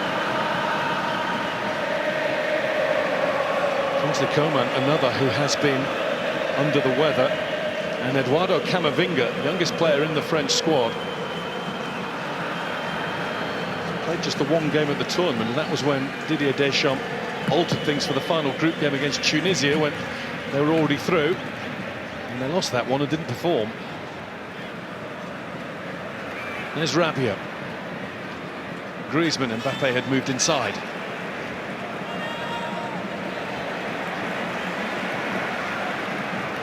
McAllister with the touchback. Fernandes. Messi.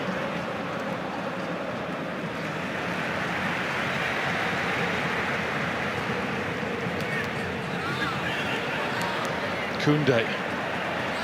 Messi combined with Acuna. Koundé has it once more. And ball given against Fernandes. France wanted to make two changes, but the players out there decided the best course of action was to get on with things.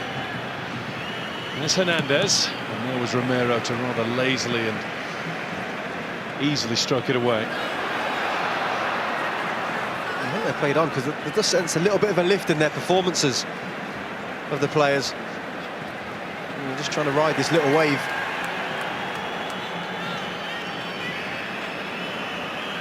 Chouameni. He just leant onto De Paul and then cowered over the ball to make sure nobody could get anywhere near it.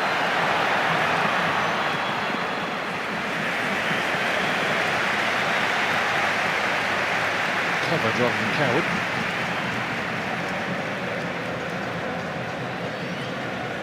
Koundé. Roman and Camavinga still await their turns.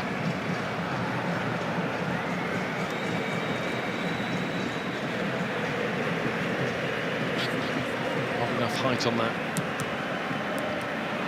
to clear Romero. Rabiot. Still 20 minutes left of this, plus whatever's added.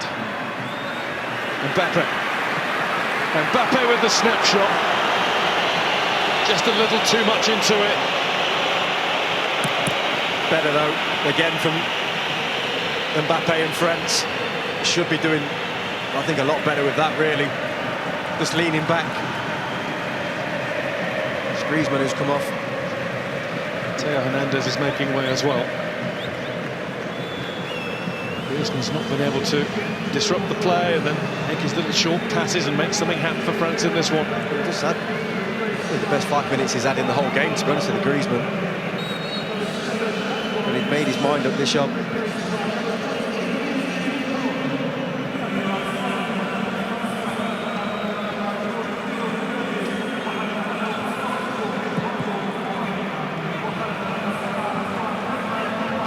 To go, and it's still 2-0 to Argentina.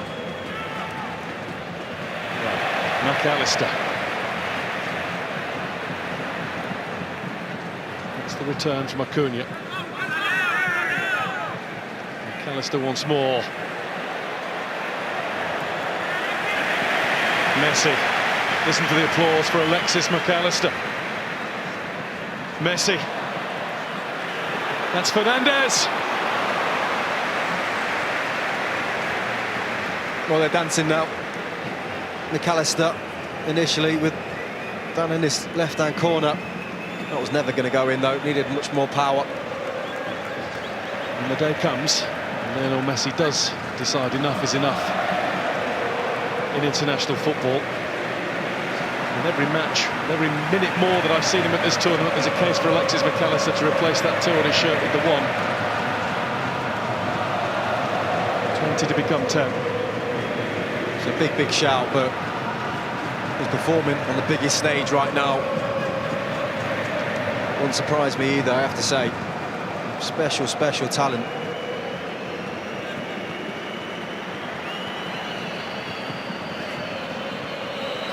Tchouaméni.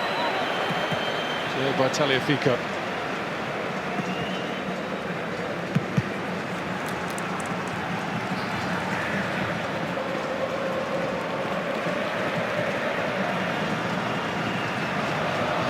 We're at a stage of the game now where he's just risking it all. Deschamps, it's almost 4 up top with Coman, Thuram, Mbappe and Kolo Muani.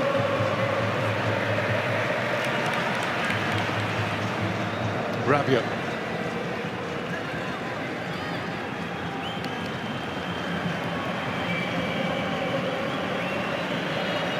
Upamecano. Well watched. Brilliantly anticipated and then winning the free kick. Super work from Christian Romero. He's done that really well all game. It's one of the best parts of his game actually, just anticipating things. And he made sure he was going to get hurt by Tchouaméni there. Yeah, he bought it a little bit then.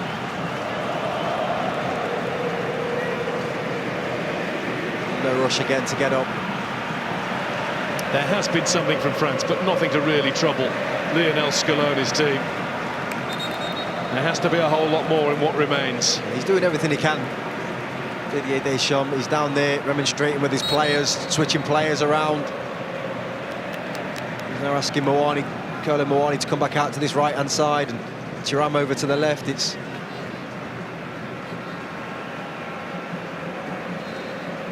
tough work for him, it really is.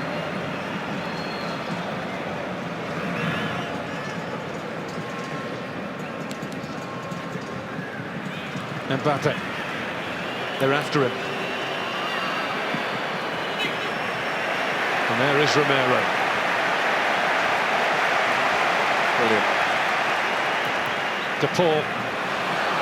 And the race is on here now. Alvarez.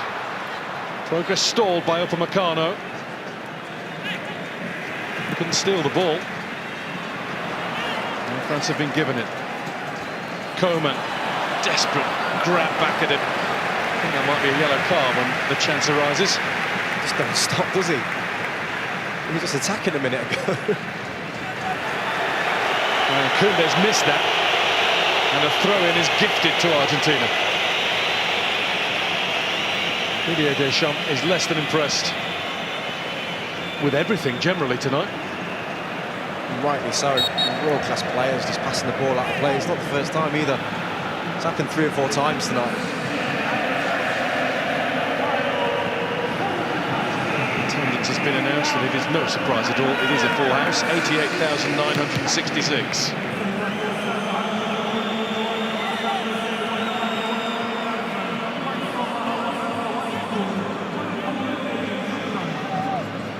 Highest attendance at a World Cup final since 94,000 flocked to the Pasadena Rose Bowl in 1994.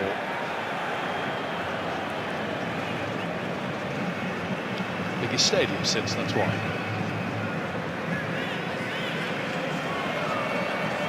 That was good that time. Yeah.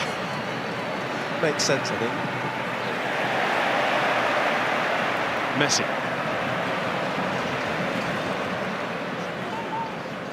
De Paul took another bump from Camavinga and then a kick. free kick, Argentina. And Rodrigo de Paul has soaked up a whole load in this match. He's been the target. He'll keep doing this as well.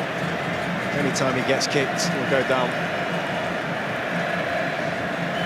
Incidentally, myself and Jermaine, whilst getting ourselves ready for today, we're looking at a compilation of Diego Maradona on the internet before the kickoff, and just showing why he was a great. Goodness me, he got absolutely taken out time and again throughout his playing days. Different game, completely different game.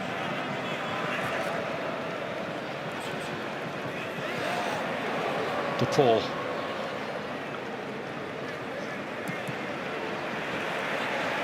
Messi, who's been kicked a fair bit too. And Lloris will hold that, but not for long. France have got to get on with it.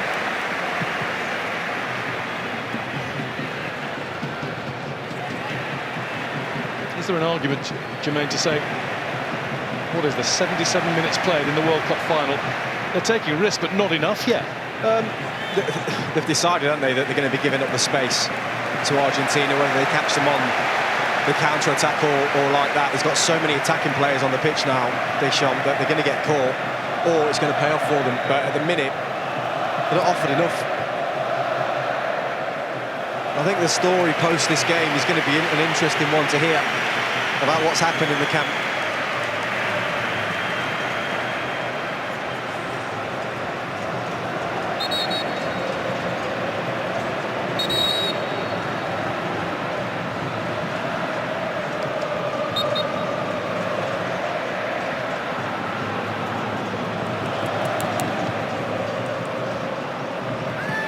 Touch from Mbappe. Otamendi had the head start, but he's been beaten now by Thuram. And Thuram's down, and that's going to be a penalty. Possibly a way back beckons for France. Oh, it was Muani who got goal side of Otamendi. Right, it's poor from Otamendi, and brilliant from possibly France's best player since coming on the pitch, Muani. He should have just dealt with it straight away. But we mentioned about Muani. He's had that bite in his game, that aggression, that will to get his team back into it, and he might just have done it. Well, this is huge.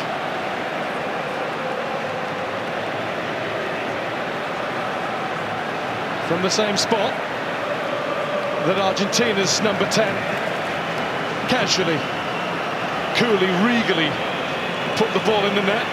Kylian Mbappe has the chance. He's had some big moments, Annie Martinez, in an Argentina shirt, probably bigger than this. Mbappe to get the game back on. He's done it. And France are now in one big hurry. Allez, says the president. Well, it's game on. And it's massive from Mbappe. He goes the right way, Martinez. But he just gets enough on it to stick it in that bottom corner. And that's going to give this side some energy. Big 15-20 minutes left in this game. No relaxing end to this World Cup final. Remember what happened to Argentina against the Netherlands just a couple of games ago. And there's been enough injuries for a lot of time to be added on in this game, trust me. First time we've seen that level of agitation in the emotion of Lionel Scaloni. Well, that's what they've been waiting for. Something, anything, a mistake. And they got it. Otamendi gave it to them, one of their most experienced players. Just had to clear his lines. There's Upamecano.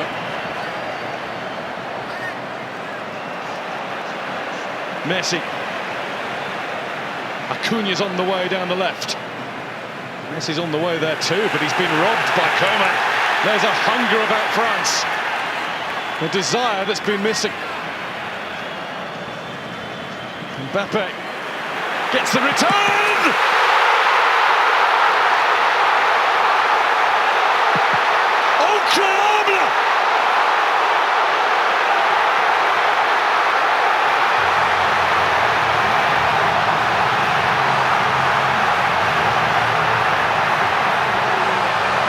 flash, in a heartbeat, in under 90 seconds of the match, France have come from 2-0 down to be level. And it is their star, their 10, who has the X factor. Well, they were out of it. They were finished. But when you've got world-class talent in your team, you've always got a chance. And that is sensational. A 1-2 and a finish to die for. It was Messi who lost the ball. But talk to me about that finish from Mbappe. Pure, struck with quality. He knows as soon as he hit it, that's in the back of the net. And his gamble's paid off.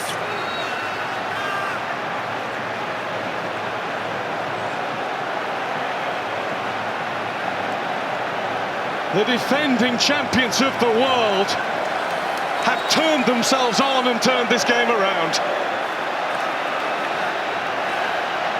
3 minutes ago.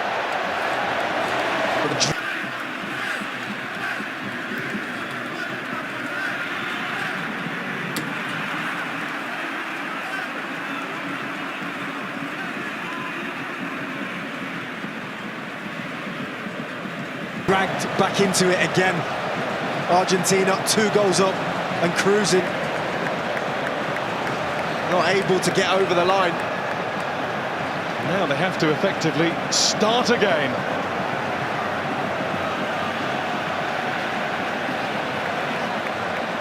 Alvarez.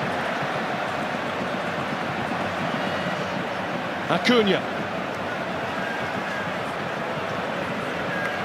Twist and a turn. Fernandez finds Upamecano in his way. Camavinga.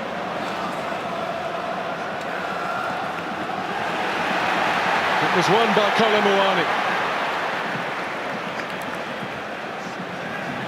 It's Thuram who works to keep it and sets off down the touchline. And he didn't go very far.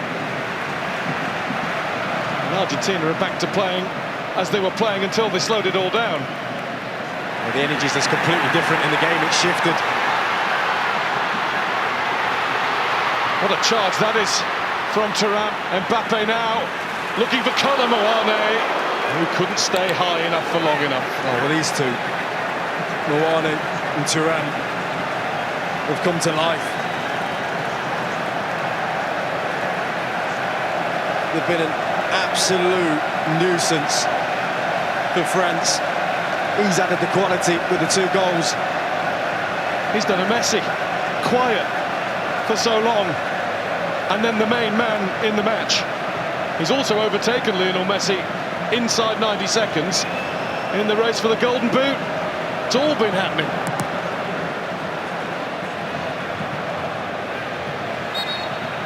And let's not forget, he's one away from becoming only the 2nd player ever to score a hat-trick in a World Cup final. It's incredible considering the game that France have had.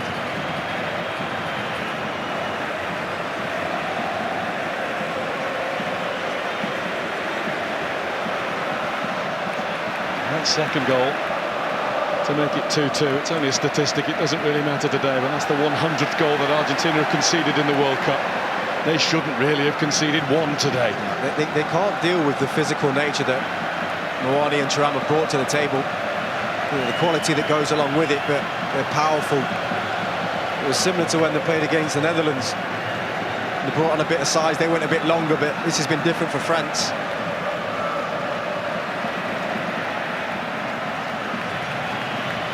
Koundé. There's a stunned silence away to the left. There is Allez les Bleus, La Marseillaise. And all of the French songbook booming out from the right. And Didier Deschamps is calm again.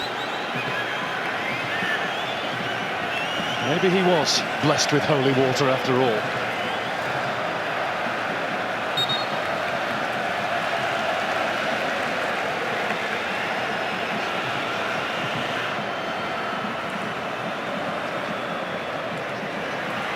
Argentina are struggling all of a sudden.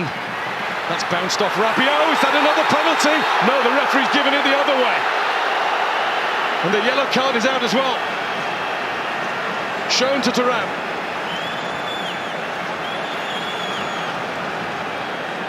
Well, it's going to be interesting to have a look at it.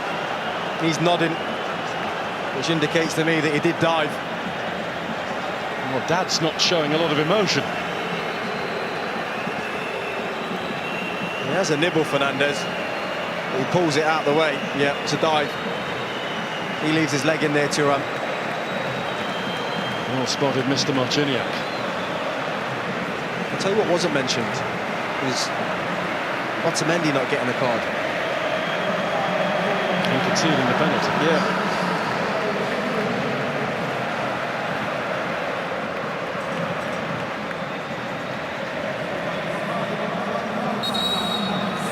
The second World Cup final to feature 2 penalties. The previous one was 1974 when the referee was England's Jack Taylor. And it's the same pattern.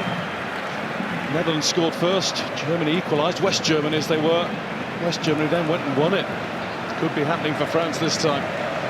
Going to be a delay so that treatment could be administered for another aerial challenge that's caused pain. Look at this, a 1-2. Brilliant bit of play. I think it was poor from Molina, but you cannot question the quality in the biggest of moments from one of the biggest players on the planet to get his country back into this game. I'm remembering rightly, that wasn't dissimilar to one of the goals that he scored in the 4-3 thriller between these two in Kazan at the last World Cup, when he scored 2 again. He's an absolute superstar.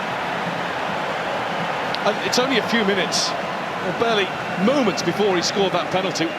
We were saying, and I think with justification, the body language, look, he seemed a beaten player. Not now. Well, he's just waiting. You know, I mentioned that his team were not there with him, but I think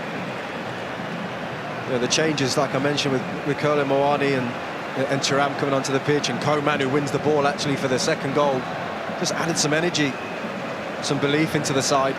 Got to give a lot of credit to Didier Deschamps. He was watching a beat inside and he's tried everything. Made changes in the first half. He's mixed things up, he's changed things around, he's done as much as he possibly can as a manager to do what he can do from the sidelines, and he's now demanding more.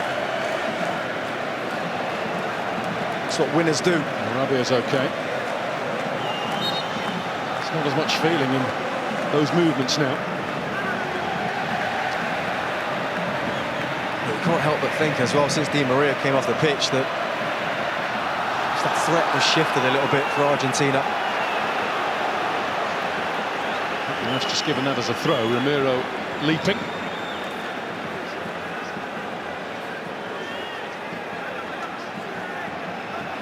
Rabiot taken away from Kolo Muani by Otamendi. Mbappe. Here's Coman.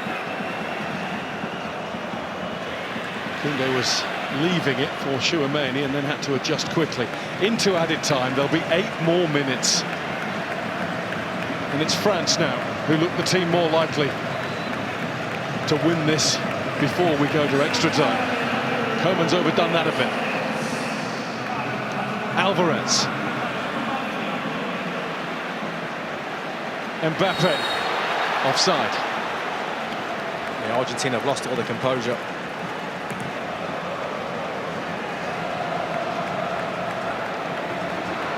What a game. It was so close, and then that man turned up.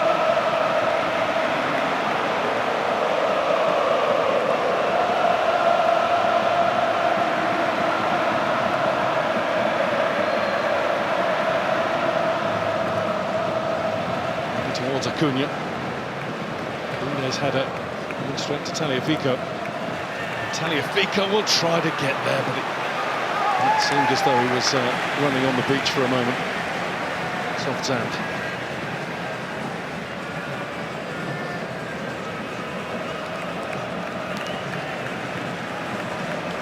Oh, what could have been? Oh, what still might be, but without him.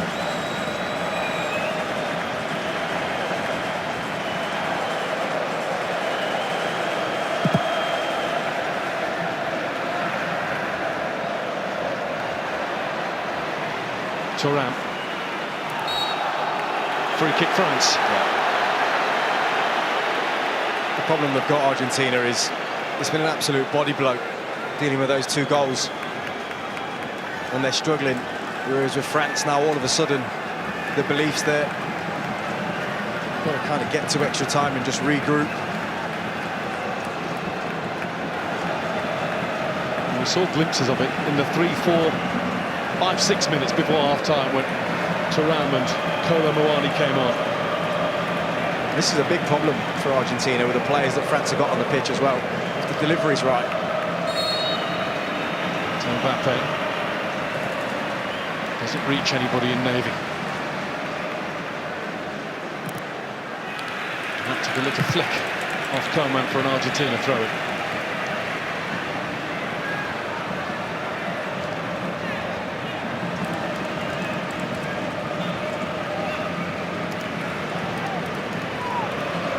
Just to reiterate the fact we gave you in the first half. Before this World Cup started, Argentina had won their previous 27 games at the World Cup when they've been in front at half-time. This now looks like 3 in this competition when they haven't. And there's Mbappe going again, and that's deflected, and it might be a good job that it was. It's going to be a corner, and he is now absolutely hell-bent on winning this World Cup final single-handedly. He wants his hat-trick. It's a big block, I think, from Otamendi. Just hangs his leg out. Every time he gets the ball, his eyes are just lighting up. This has almost felt like, in one match, the passing of the torch. You've had your moment, 10. This 10's time.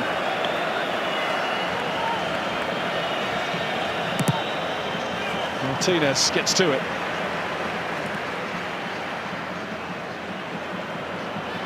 Camavinga. Coman. Breezing past the challengers before being fouled just outside, but the advantage is played. Rabiot shot. Martinez couldn't hold it, but he's got it now. Oh, it's brilliant from Coman. So sharp. I think the referee's right to play on. Romero just smothers it with his legs. Keeps his cool. Big save from Martinez. And here go Argentina. There is still time for them. Messi. Throw-in. Simon Marciniak's coming to the touchline here, and he's got the yellow card out of his pocket, and he's running in the direction of Didier Deschamps. Deschamps is pointing at someone else, so I don't think it is Deschamps. It's not. It's one of the French. It's Olivier Giroud.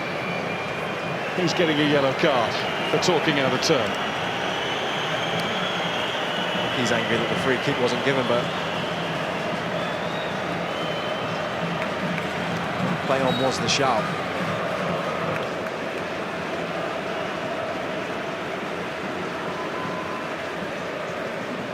Messi. Mbappe. Trying to get away from one, seeing the run in the middle as well. Kolo Muani not able to complete the job, not yet. He might yet. With the ball coming back to him, and he keeps on scrapping. And Argentina had the numbers around. There will be football watchers around the world who, before the semi-final against Morocco, had never heard the name Randall Kolo Muani. What a big part he's played in both matches. Yeah. We know him now.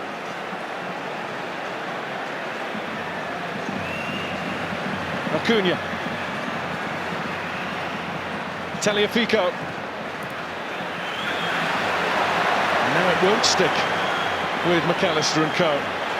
It's a desperate attempt to win it back by Tagliafico.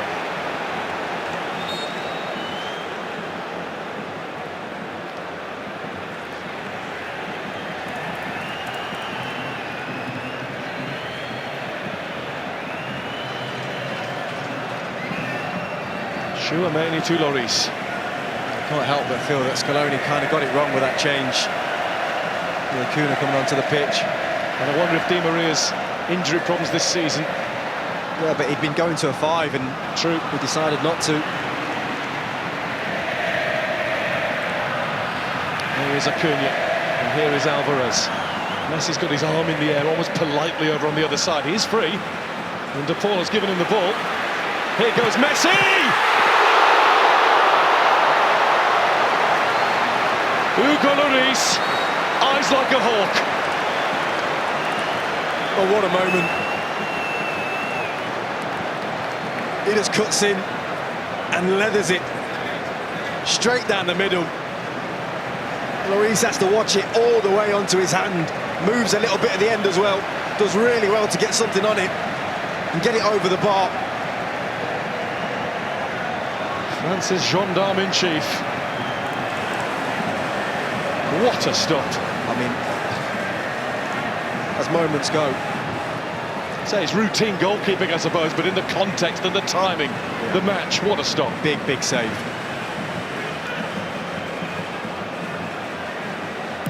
Messi.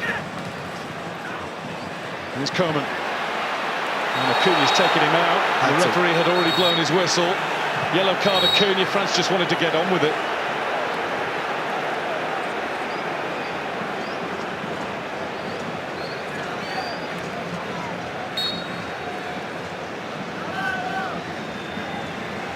That was cynical from Marcos Acuña. It was, but he had to make the foul.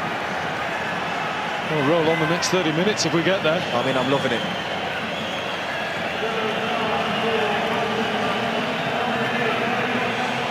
Coman.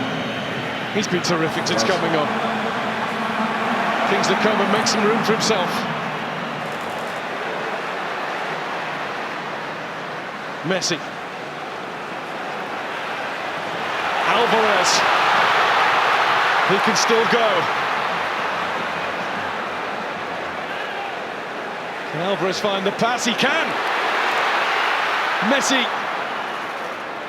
unable to get it fully over to De Paul. And the game for now is over. But thankfully, for those of us who love thrilling football at the highest level possible, we're going to get at least another half hour of this because of him. Kylian Mbappe, who came alive when his country needed him. Argentina 2. France 2.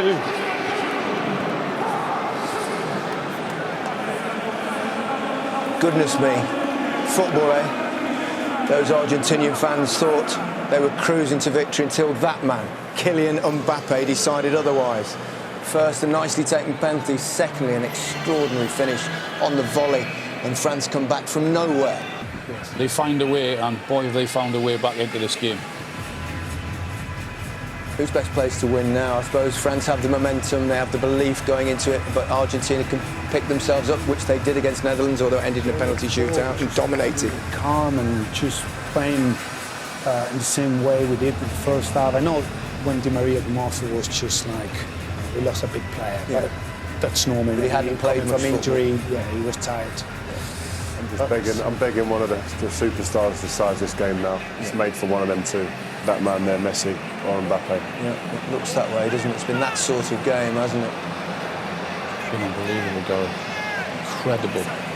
Really has. Mbappe now leading the golden boot chase, but that's not what will be on the player's mind now. It'll be who's going to lift that golden trophy. Let's find out. Back to Jermaine Genius and Guy Mowbray. Thank you, Gary. There has been one more substitution during the break. Argentina have swapped their right back. Manuel Molina has paid the price for being ripped into finally by Kylian Mbappe. And on in his place has come Gonzalo Montiel, who is more of a proper act-out fullback. Not quite as concerned with getting forward.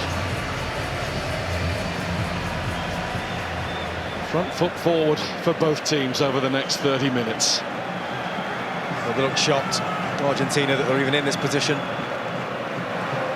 But they've got to find something. And there's fire back in the eyes. Oh, yeah. If you want a hat-trick in a World Cup final, there'll be fire in your eyes as well. It's bordering on the ridiculous. Bordering. Bordering, yeah. So away we go. It is the 8th time that the World Cup final has gone to extra time. Only 2 have gone all the way to penalties. 94, Brazil against Italy and the USA in 2006. France losing out to Italy and Germany.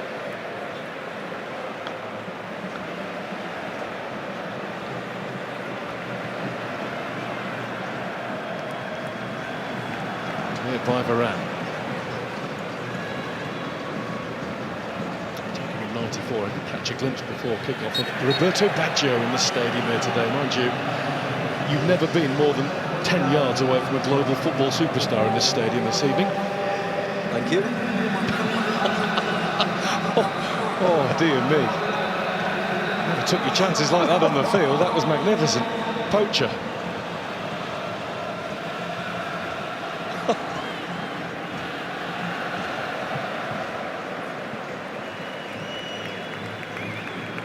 Acuna.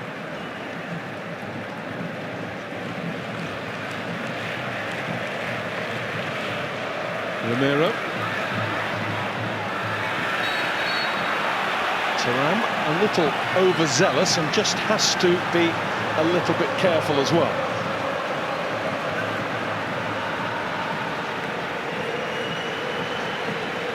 Incidentally, no father and son combo have both won the World Cup. Marcus Thuram, the 25th, whose dad was also in a World Cup squad. That gold medal has never found its way into the possession of two generations.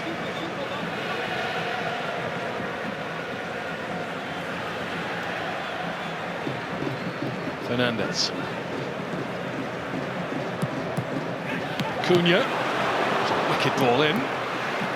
But the strike that followed wasn't quite so accomplished from McAllister. There's some clearances by Varane, by the way. Under a lot of pressure. It's whipped in by Acuna.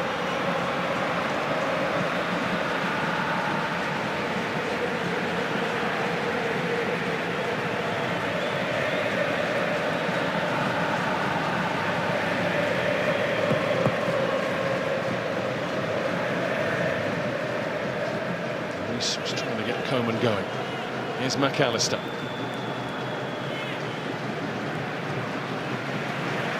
De Paul. Messi floating away to the right. Support from Montiel. And Messi did not deceive the youngest player in the French camp, Eduardo Camavinga. I just don't think he can be booked, Messi. It's like he's not allowed to be booked. Well, that happened against the Dutch, didn't it? He really ought to have seen yellow long before he did.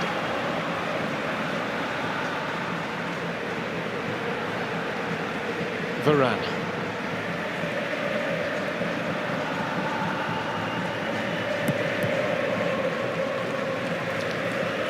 Back with Hugo Lloris. Throughout all of his years in the game, he must have had a little bit of a feeling inside that, well, this one slipped away. It seemed that way. Helped on by Thuram. What is even more encouraging for France is that they've got back into this because of their next generation coming through. And then you think of the players who haven't made it to this World Cup with them. The likes of Kimpembe, Kante, Pogba and Kunku, Chelsea bound. Heck of a talent. Benzema. Benzema too. Ballon d'Or holder. And there's Karamuani. Alvarez. That's what they've started doing more of, France, winning the ball. Muani, Kingsley Coman, that's how they got the goal, the second one. Coman taking it off Messi.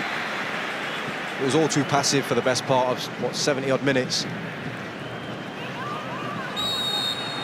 Acuna jumping into the tackle.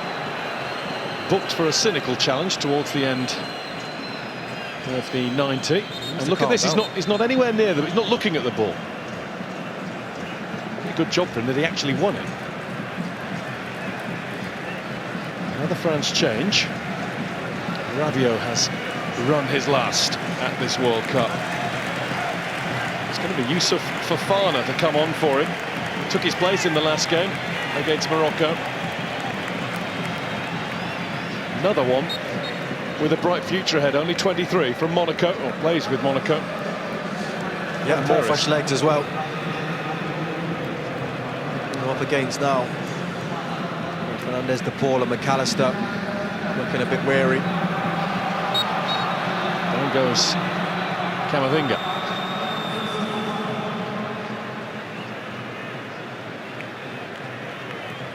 Fofana.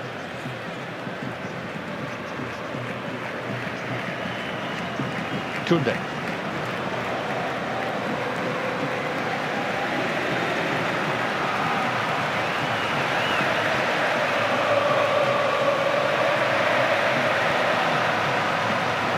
Upamecano. Caught a ball if he meant it. Mbappe offside. It didn't work anyway. Mbappe was just caught by the challenge. Oh, he's absolutely nailed him here, Romero. He's got no thought at all of like staying with him. As soon as Mbappe turns, he just hits him. Wallet right on top of his foot. He's such an aggressive player, Romero. He's almost wanting to win the ball and leave a bit on you every time he challenges. Such is Mbappe's mindset now. There's a little smile on his face as he limps away. Yeah, you don't want to light him up too much.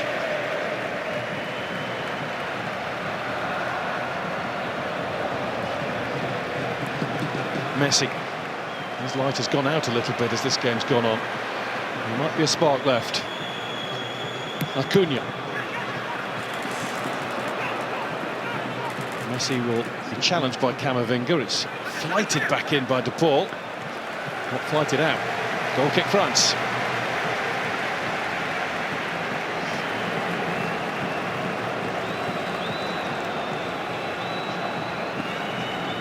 There's nothing much happening here. Well, bad flight of ball towards that back post, but it's all a little bit off the cuff now for Argentina, less clinical. Rabiot has taken the applause of the French fans and the congratulations of former Arsenal man Matteo Guendouzi, who's going through his preparation routines just in case. One more change left available for France.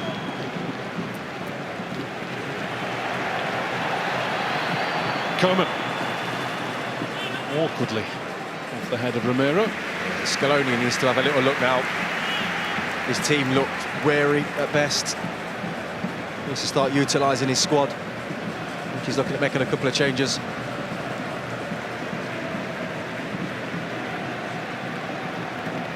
Here's that, Leandro Paredes. Lautaro Martinez getting ready. It's Montiel. It's Fernandes running the ball straight into Thuram.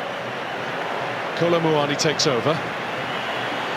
Kolo Muani went on a mazy run. Just didn't get him all the way into the box. It has resulted in pain at the end of it. De Paul. Collected by Camavinga. Mbappe. Oh. Quicksilver.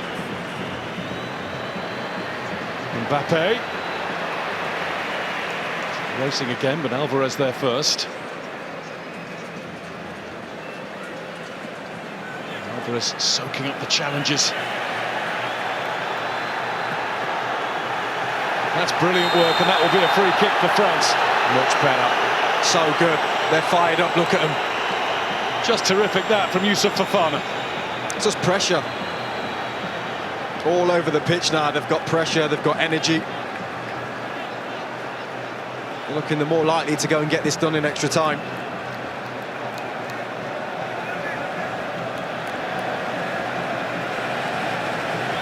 Kingsley Coman has the responsibility of getting this just right.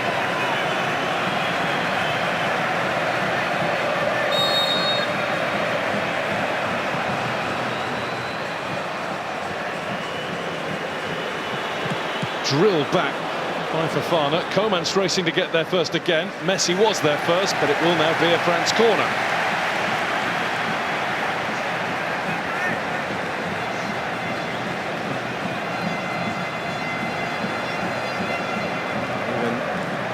the great man sensing the desperation in his side right now.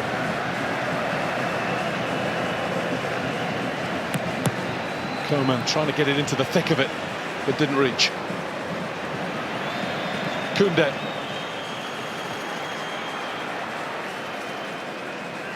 Messi. Challenged by Chouameni. Referee's brought back the play for an earlier offside. I thought that might be the case when that ball was played in from the right. The official don't put his flag up, so there's definitely an offside in there.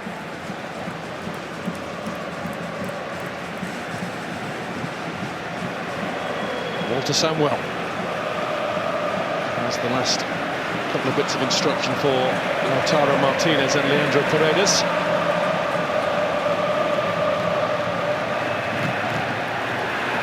Montiel isn't going any further. No, he's been good, Camavinga, since coming on. Kolomuani. He's turned into Mbappe, problem. And he's back making the challenge again. That one too robust on McAllister, who's going to get a ticking off from the referee for trying to referee the game himself.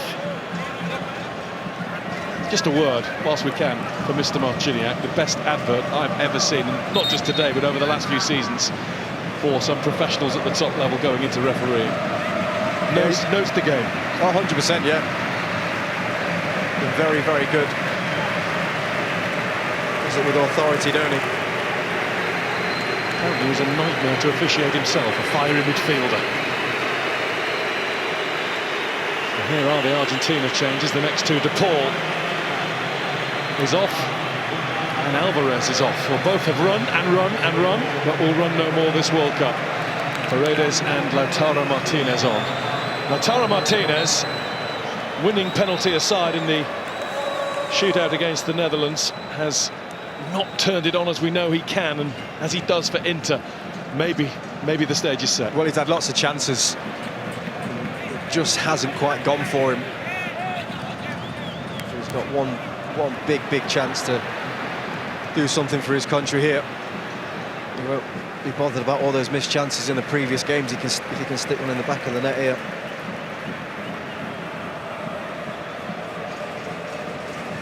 Don't forget, in that quarter-final, similar story, even more dramatically actually. Perhaps so late against the Dutch, 2-0 up to 2-2, but they held it together and won on penalties.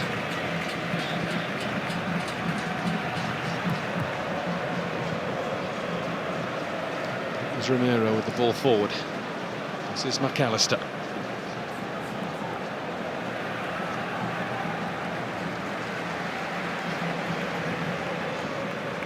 Also looking ahead, perhaps a little prematurely. All four of their penalty scorers in that quarter-final are now on the field. Here's Paredes, who was one of them.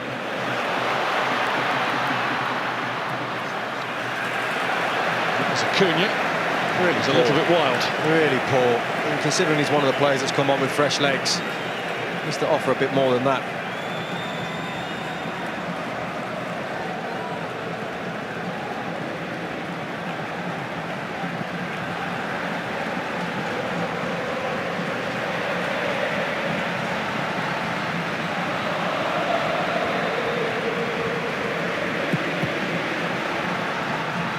Maurice looking for Thuram. Terrific high jump that from McAllister. Now Martinez finds Fernandez. McAllister. Messi makes himself available. Messi finds McAllister. And Messi now finds Martinez. What a block! The follow-up from Montiel, and another one, this time Varane in the way. Well, he just injected some pace into the play, Messi. Brilliant link-up between him and Martinez. But what about that block there? Massive, massive block. Upamecano doing his bit. Varane just finishing it off.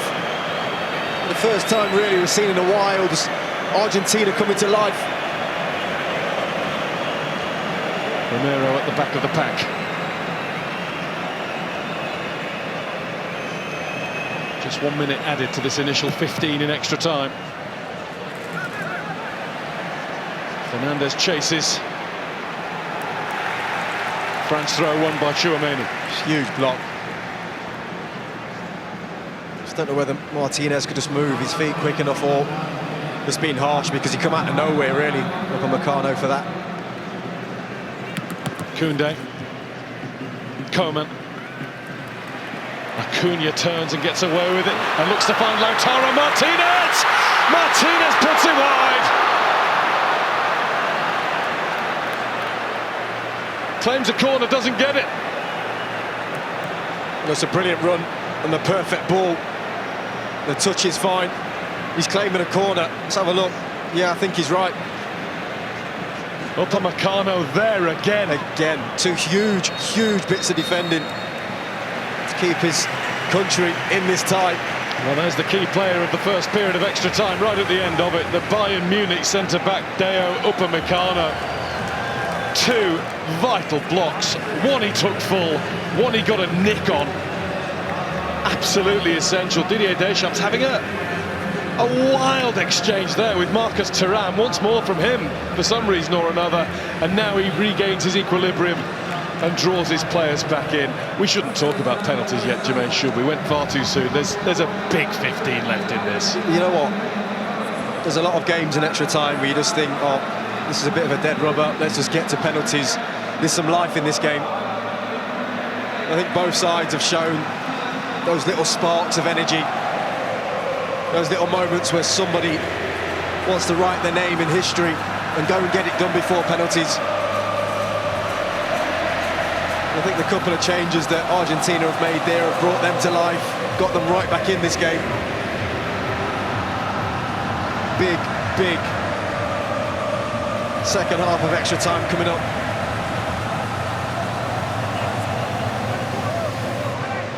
Argentina have been here before, literally in this stadium before. This is their 5th game at this magnificent venue. It's France's first time, and their first time in extra time.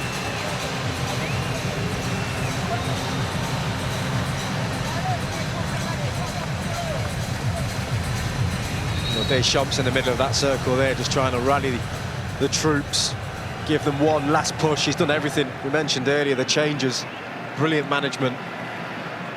Those NATO summits, they're easy, aren't they? Compared to having to put yourself through this. Incidentally, the president of Argentina, Alberto Fernandez, is not here. He's watching from his official residence in Olivos, Buenos Aires.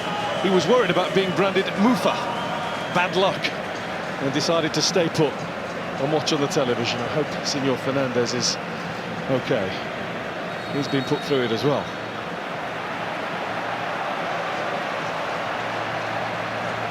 Away we go, the last 15 minutes, barring the penalty shootout of the 2022 World Cup. A tournament that has been asked questions of, quite rightly. Once the games have started, the football by and large, as happens at every World Cup tournament, pretty much everyone has taken care of itself and been a treat. What other treats lie in store? Well, there's Messi with a lovely pass. And that one's gone over the top. That wasn't quite so accomplished. Nothing for Lloris to be worried about. It's the two wide players that have come on fresh that are delivering the poor quality in the game. Good position there. Montiel on that occasion. Penny for his thoughts. He was nearly there, wasn't he?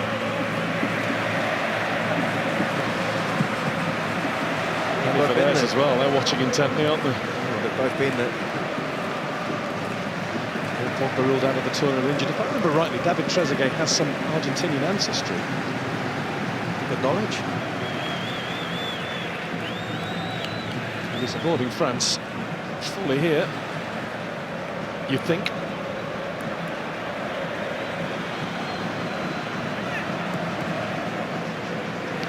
Lovely ball forward, but Lloris is ready for it. Just got there in the nick of time. And a tiny little shift in formation. France in the second half gone much more to a kind of 4-4-2. Colonel Moani will just drop a little bit deeper in behind Mbappe, but Koeman and Thuram have got a lot closer to their fullbacks. Messi must have been moving. Lloris down, it seemed in laboured fashion, but he got down and made absolutely sure. And there's a little bit of debate about whether it's a corner or a goal kick, and it is. Well, at first a corner seemed to be given, and now the assistant referee's got his flag up saying goal kick. Lloris should be doing better with that, to be honest with you. I'm not sure why he's parrying that into play. He's either got to go out or he's got to just catch it.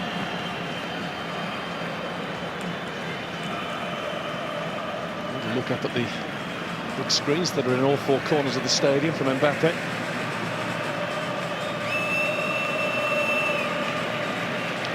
There's a stop on the Paris Metro called Argentina, and the authorities covered the name today and just renamed it France, just for the day. And this did look like being the end of the line for France, but instead they might all be flocking there later on. It's just one stop from the Arc de Triomphe. There's Messi. Messi wants it again. Lloris in the way. Was it off the line or over the line? The referee's had a look at the watch. Offside. Well, the referee has pointed to the middle and said goal.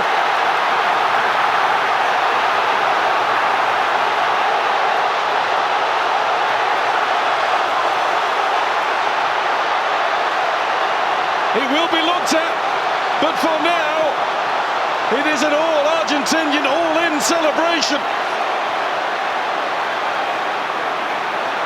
Mbappe wants clarification. Messi is in the middle of that pack. He might have just won the World Cup. Well, I'll tell you when it is, because Martinez is onside here.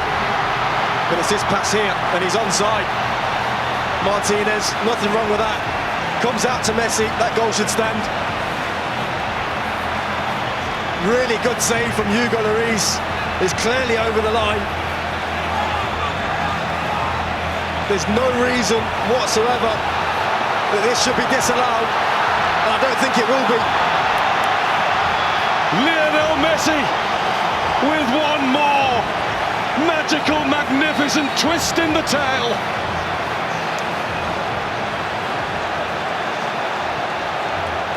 Argentina have their lead back, and this time with every fibre of their beings, they must hold on. He's pointing to the gods. And these fans are going wild.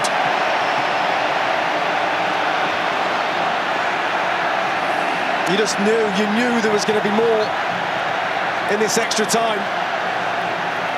It wasn't done. And he's had his say, Messi. We'll have to see if France can get back into it again. Di Maria is choking back the tears there. Too much for him to watch. Argentina 3, France 2. 10 minutes to go. You just can't catch your breath. The play's brilliant for Martinez. Look at that little touch there, the 1-2. He's onside, just held his run to perfection. And everything from there, just top play, really is. Hit the target, make the keeper work, follow it in. Look at the emotion.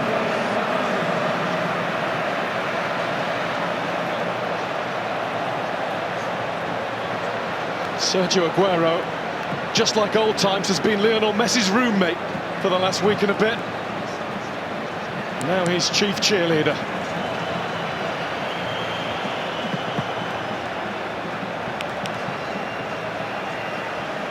Well, he's scored wonder goals. He's scored 793 goals in an amazing career. But these two today are the biggest and the best that he's ever got, however they went in. If Argentina hold what they have.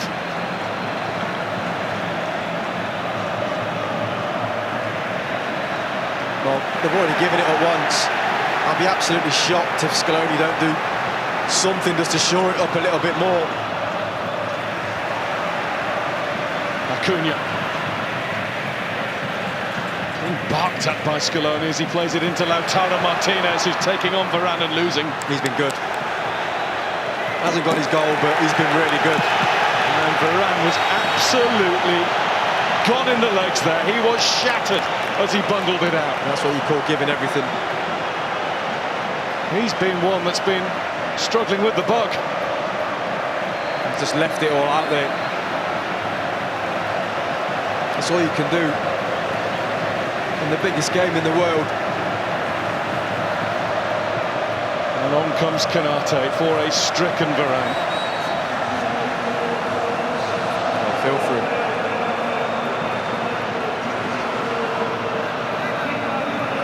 Lautaro Martinez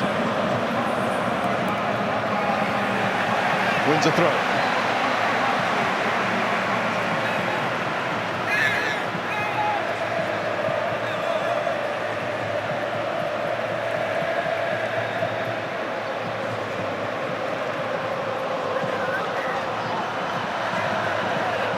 Acuna.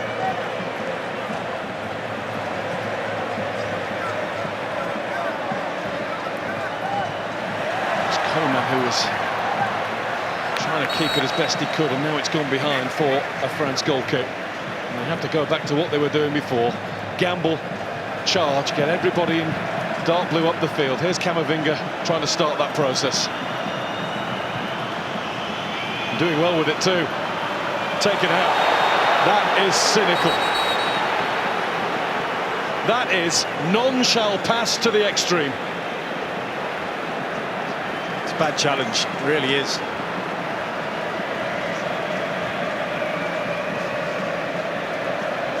He's given himself some time to think about this one, the referee.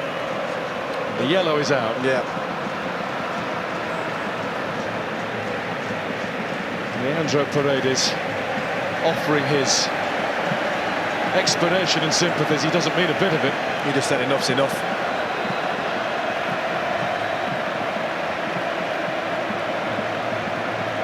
They can still do this, France. They've shown they've got enough to get themselves back into it at 2-0 down. Coleman's chip.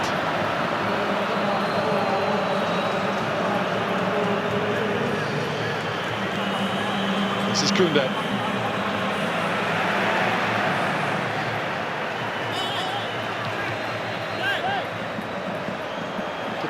Going on here.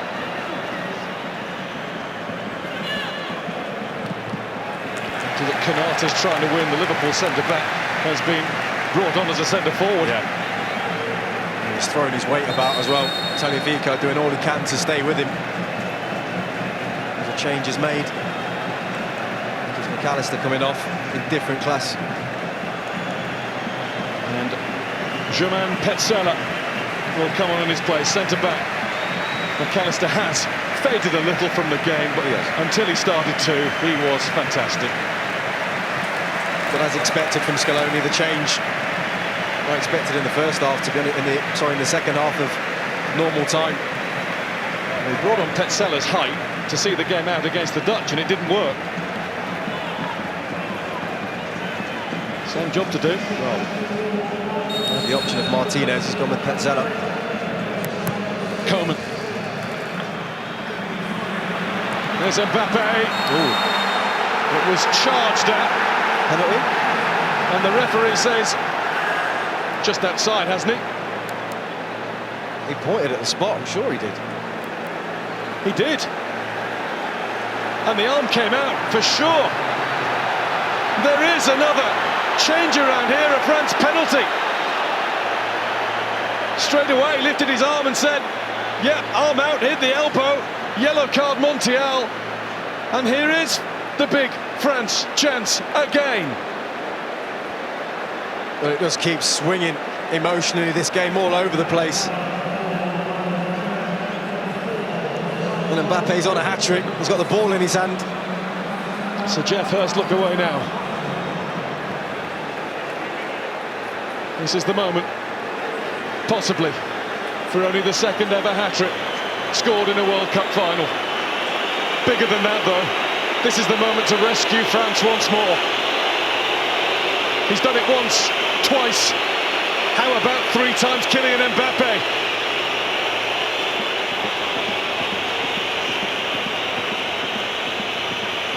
Surely not a time to be cute.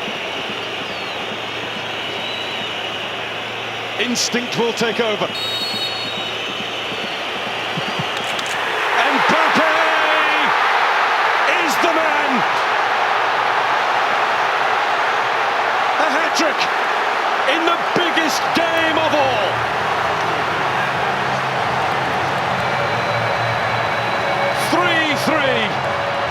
This will surely lay claim to be the greatest World Cup final that's ever been seen. We've just seen the president. That boy's a king. A hat-trick in a World Cup final. And a penalty stuck away as cool as you like.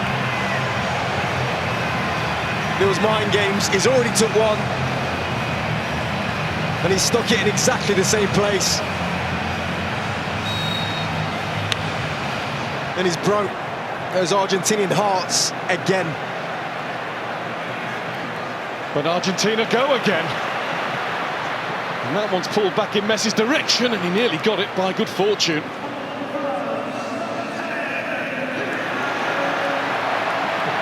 Camavinga. Messi takes over. Messi on the move. Acuna with the slide. There's no thinking about any penalties from these two teams.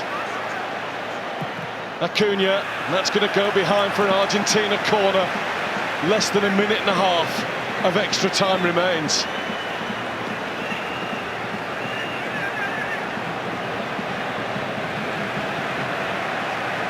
There can't be any more moments, surely. He's given us everything this game. Messi's corner.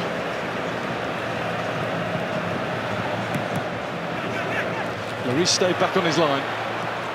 It will be dealt with by those in front of him. Mbappe can't keep that one in. Throw in for Argentina.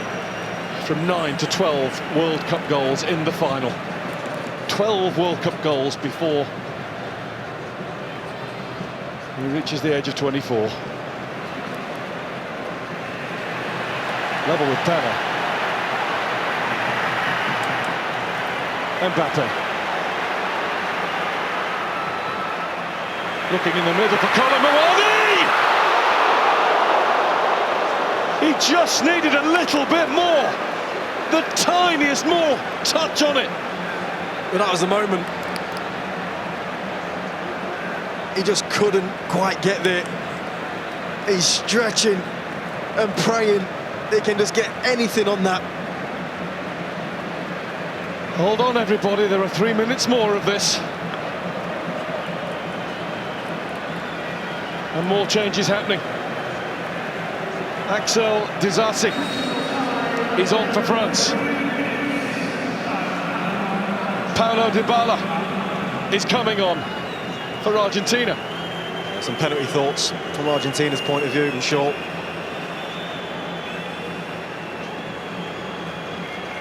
A little bit of a disagreement going on with those in charge of the admin. Koundé off, Disasi on.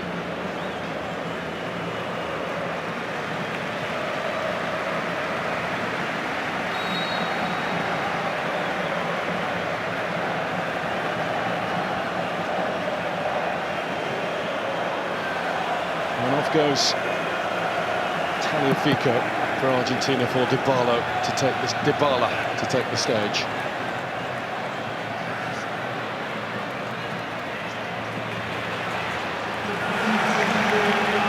Crunching tackle comes in from Canate. A centre forward no longer, he's back in his usual place.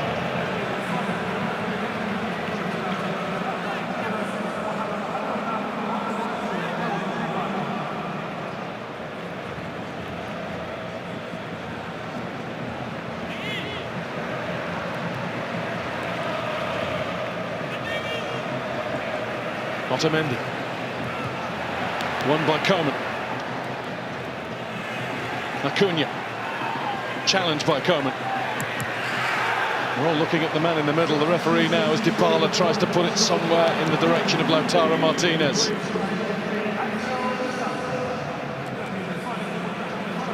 Messi, Lautaro Martinez. Is he strong enough? Is he cool enough? Lloris is, and the flag is up for offside.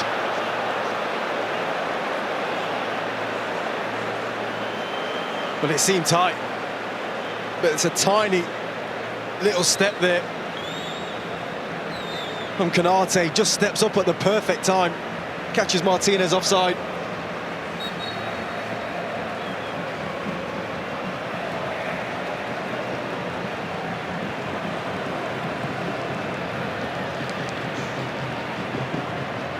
Headed away by Otamendi. There's Konate with one more punt forward. Colomboani is in! Martinez with the save! The save that has kept Argentina in with a chance of world glory. Messi. Here they go again.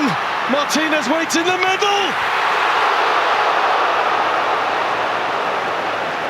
That had to be.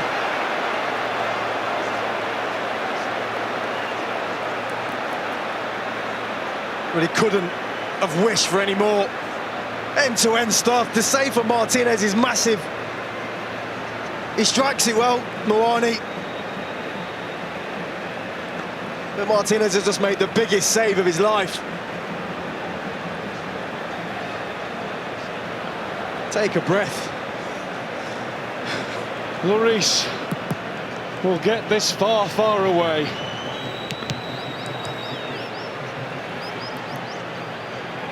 Won by Tchouaméni, surely not one more chance. Mbappe hopes so. Ramiro tries to keep him wide. Good luck with that. Mbappe. Mbappe! I was about to say no way. And there was no way through at the end. There nearly was. And that, for now, is that. Kylian Mbappe with a World Cup final hat-trick, with a display of mental strength from the penalty spot that you just have to marvel at. And there's more to come where they're concerned, because the 22nd World Cup final has gone to penalties. This one, like no other. Today, I feel exhausted.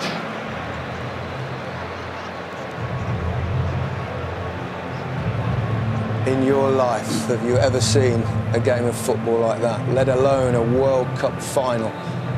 Truly, truly extraordinary. It looked like Messi had pulled his team back again from the brink, and then Messi went down the other end, and Mbappe got his second penalty in the first player to score a hat-trick in a World Cup final since 1966, and a certain Sir Geoff Hurst.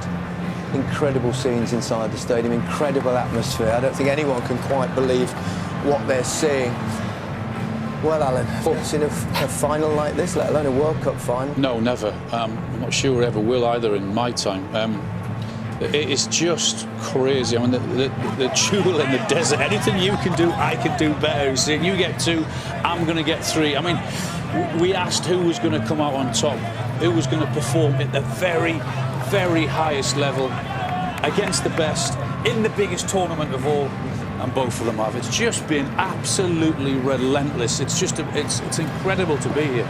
Both players have just stood up. I mean, they've been the difference in this game, haven't they? As we hoped, as we wanted, and now we've got the ultimate challenge, a penalty shootout. The real moments of quality has been them two players. Mbappe had another kick, and do you know what it is? You this type of final, you want to see the two best players go at it head-to-head, and they've just gone toe-to-toe and absolutely delivered on a level that we've never ever seen it on this type of stage. This is the best final I think anyone would wish for. Pablo, I can hear your heart pumping from here. This World Cup final is way too tense. I mean, no, it's just listen. We will never forget that game. That's for sure. I was so lucky to be here. I to enjoy a game like that. What a game! Thank you to the French player and Argentine player for this. For that game, it's been incredible. Yeah. Please let the final be up here. Yeah. I mean, the penalties be up here near us, please. I'm not going to ask you who you think might win. We really don't know. Martinez has been superb from penalties. Penalty shootout in the semi-final against Colombia. In Copa America, saved 2 against Netherlands to get them into the semi-finals. 2 World Cups have been decided by a penalty shootout. Brazil defeated Italy back in 1994. Remember the Baggio moment? And Italy beat France in 2006. Argentina have been involved in 6 penalty shootouts, the most in World Cup history, and have claimed the most shootout victories with 5. Their only defeat came to Germany back in the 2006 quarter-finals. Lionel Messi and Lionel Scaloni were unused substitutes in that game. France won 2 of their 4 World Cup penalty shootouts in the 1986 quarter-finals against Brazil and 98 quarter-finals against Italy. Les Bleus lost in the 1982 semi-finals versus West Germany and in the 2006 final versus Italy. None of that counts for anything now. Back to Jermaine Genius and Guy Mowbray. Thank you, Gary. Well, the most important toss of the coin at this World Cup went Argentina's way. The penalties will be taken at the end, at which their fans are massed, and I mean massed, and ready to play their part, as are Emi Martinez of Aston Villa and Hugo Lloris of Tottenham Hotspur. Martinez likes the mind games. He will have a word with everybody daring to strike the ball towards his goal. Lloris, a little more of a cool cat. Well, it comes to this. Yeah, no one's been as cool as this lad, though. Stepping up for the 3rd time. He's strided up there with so much confidence. As it should be, Mbappe will go first for France. And Mbappe will score for France. 3 times on the spot. 3 times in the net. And it goes the right way this time. Martinez gets his hand there as well, I think. Just, agonisingly close.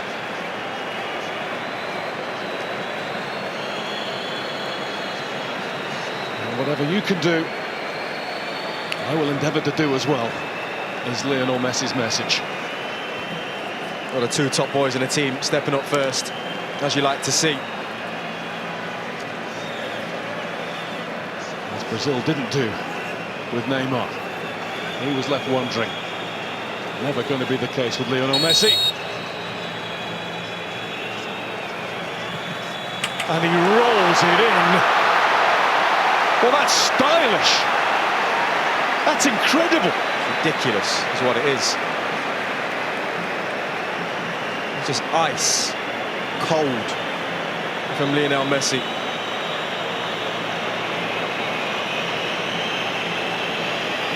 That is not a normal penalty. Not in front of those fans as well. At this time, this occasion.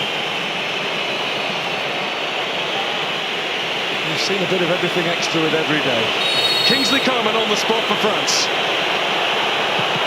Saved by Martinez!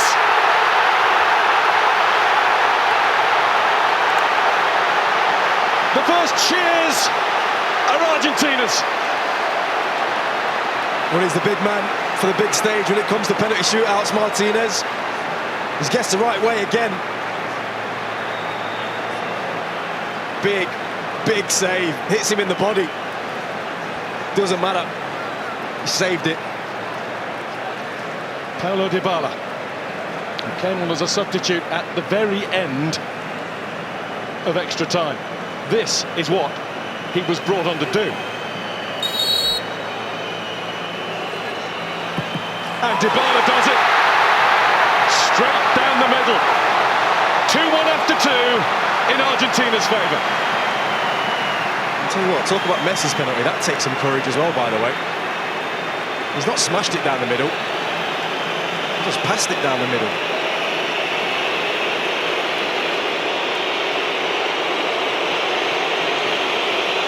Wonder when tiredness will take its toll, because Here's a young man who has covered some ground these last few weeks. Aurelien Tchouameni. Well, Martinez has just thrown the ball away. He's done that before. This is all part of his penalty routine. Make them work. Just threw it away. Unbelievable. Just stern words from the referee. Tchouameni had to fetch. Tchouameni really has to score.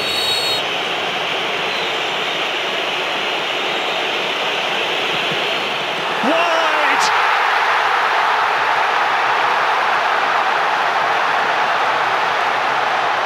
The mind games of Martinez worked.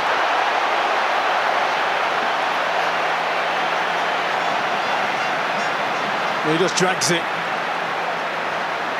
There's no doubt that man right there is having a massive impact mentally in this penalty shootout. Courage from Tchouameni for stepping up in the first place. You have to respect it. Leandro Paredes is a regular from the spot. And you can put Argentina on the brink here. Paredes does exactly what he had to do. And one way or the other, Argentina are one kick away. Well, it's not his best. All that matters is it hits the back of the net. Just puts his foot through it. Lloris goes the right way. Just can't quite get a strong enough hand on it.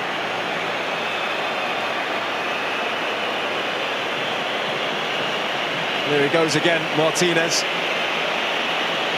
The referee's taken ownership of the ball this time. And it is a yellow card for Emi Martinez as those French supporters look on from the other end forlornly. Kolo Muani must score, and he has. That's been the way he's played the game ever since coming on. Well, he had that huge chance, didn't he, at the end of extra time, that I'm sure was on his mind then, but he's done the job. Great penalty, smash right down the middle.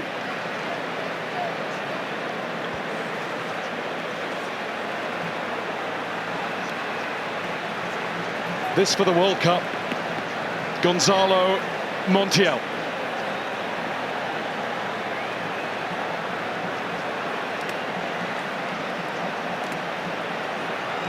In one kick of the ball's time, he can make his country champions of the football world.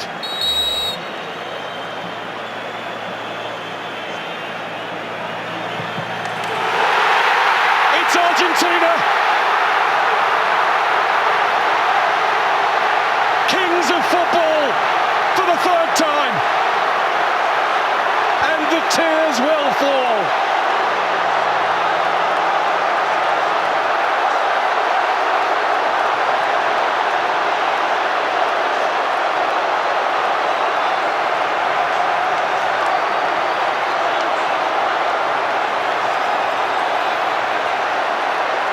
The first World Cup to have taken place since the death of Diego, the first one won in the life of Lionel.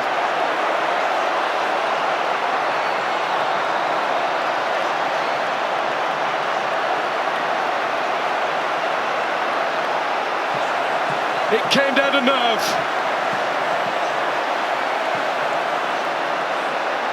Argentina had the bottle and the belief, and a goalkeeper who did everything within his power to make absolutely sure that they did it the hard way again. And that man, one of the greatest, arguably the greatest ever to play the game, is a World Cup winner.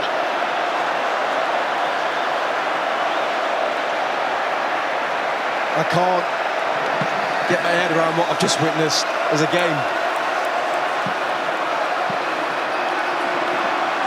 One of the greatest moments in football in history.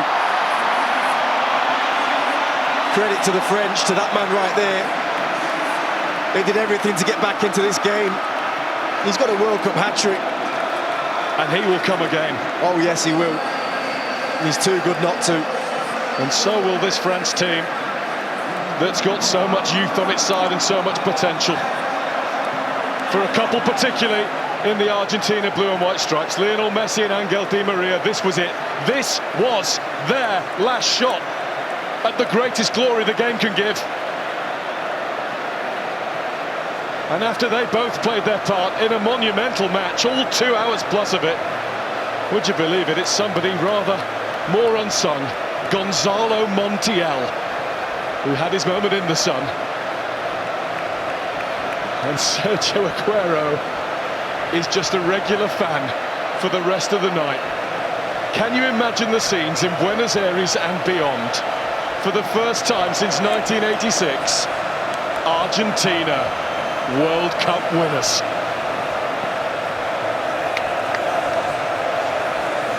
Oh my word, a final for the ages. After a wait of 36 years when the late, great Diego Armando Maradona lifted the World Cup trophy, Argentina have won it again, the 3rd time in their history. Like the team of 1986, they have done it with the help of a left-footed, diminutive genius. Like the team of 86, they led by 2 goals to 0 with only minutes remaining. Like 86, they recovered and they won. And they did it in a penalty shootout. They did it against a side who had the next truly great footballer of our time in Kylian Mbappe, who scored a hat-trick, which only one player has ever done before, Sir Geoff Hurst in 1966. Imagine scoring a hat-trick in a World Cup final and not winning. What a game of football, I've never seen anything like it. It was a pleasure to be here to say thank you to those two, to Messi and to Mbappe. I said before the game, I felt it was written in the stars for the biggest star, and it was. The way they kept going, the mentality they had to show in terms of the penalties, the belief, the courage to stand there and take a penalty in any game, let alone the biggest game of them all, in the way the game shaped. Well done, and thank you for entertaining us. It was just unbelievable. Messi's last game, of course, for Argentina. The last dance has, well, produced the perfect 10. I can sit here and I can tell my grandkids someday that I was here for this moment, for this final. I feel blessed to have been able to sit there and witness not only Messi lift the World Cup and produce a performance like he has, but to see the next generation of greatness coming through in Mbappe scoring 3 penalties today and a hat-trick in all the time. I mean, phenomenal. So what a way to finish your international career. This is fairy tale business. Pablo, can you speak? Oh, no. Tell me what this means to Argentina. It's one of those moments of That's okay. I was just looking at Messi and I know what it means. I feel the same with Argentina. It's just well done to France and Mbappe. I mean, thank you for everybody for that great game. We really enjoyed it. But a perfect story for Messi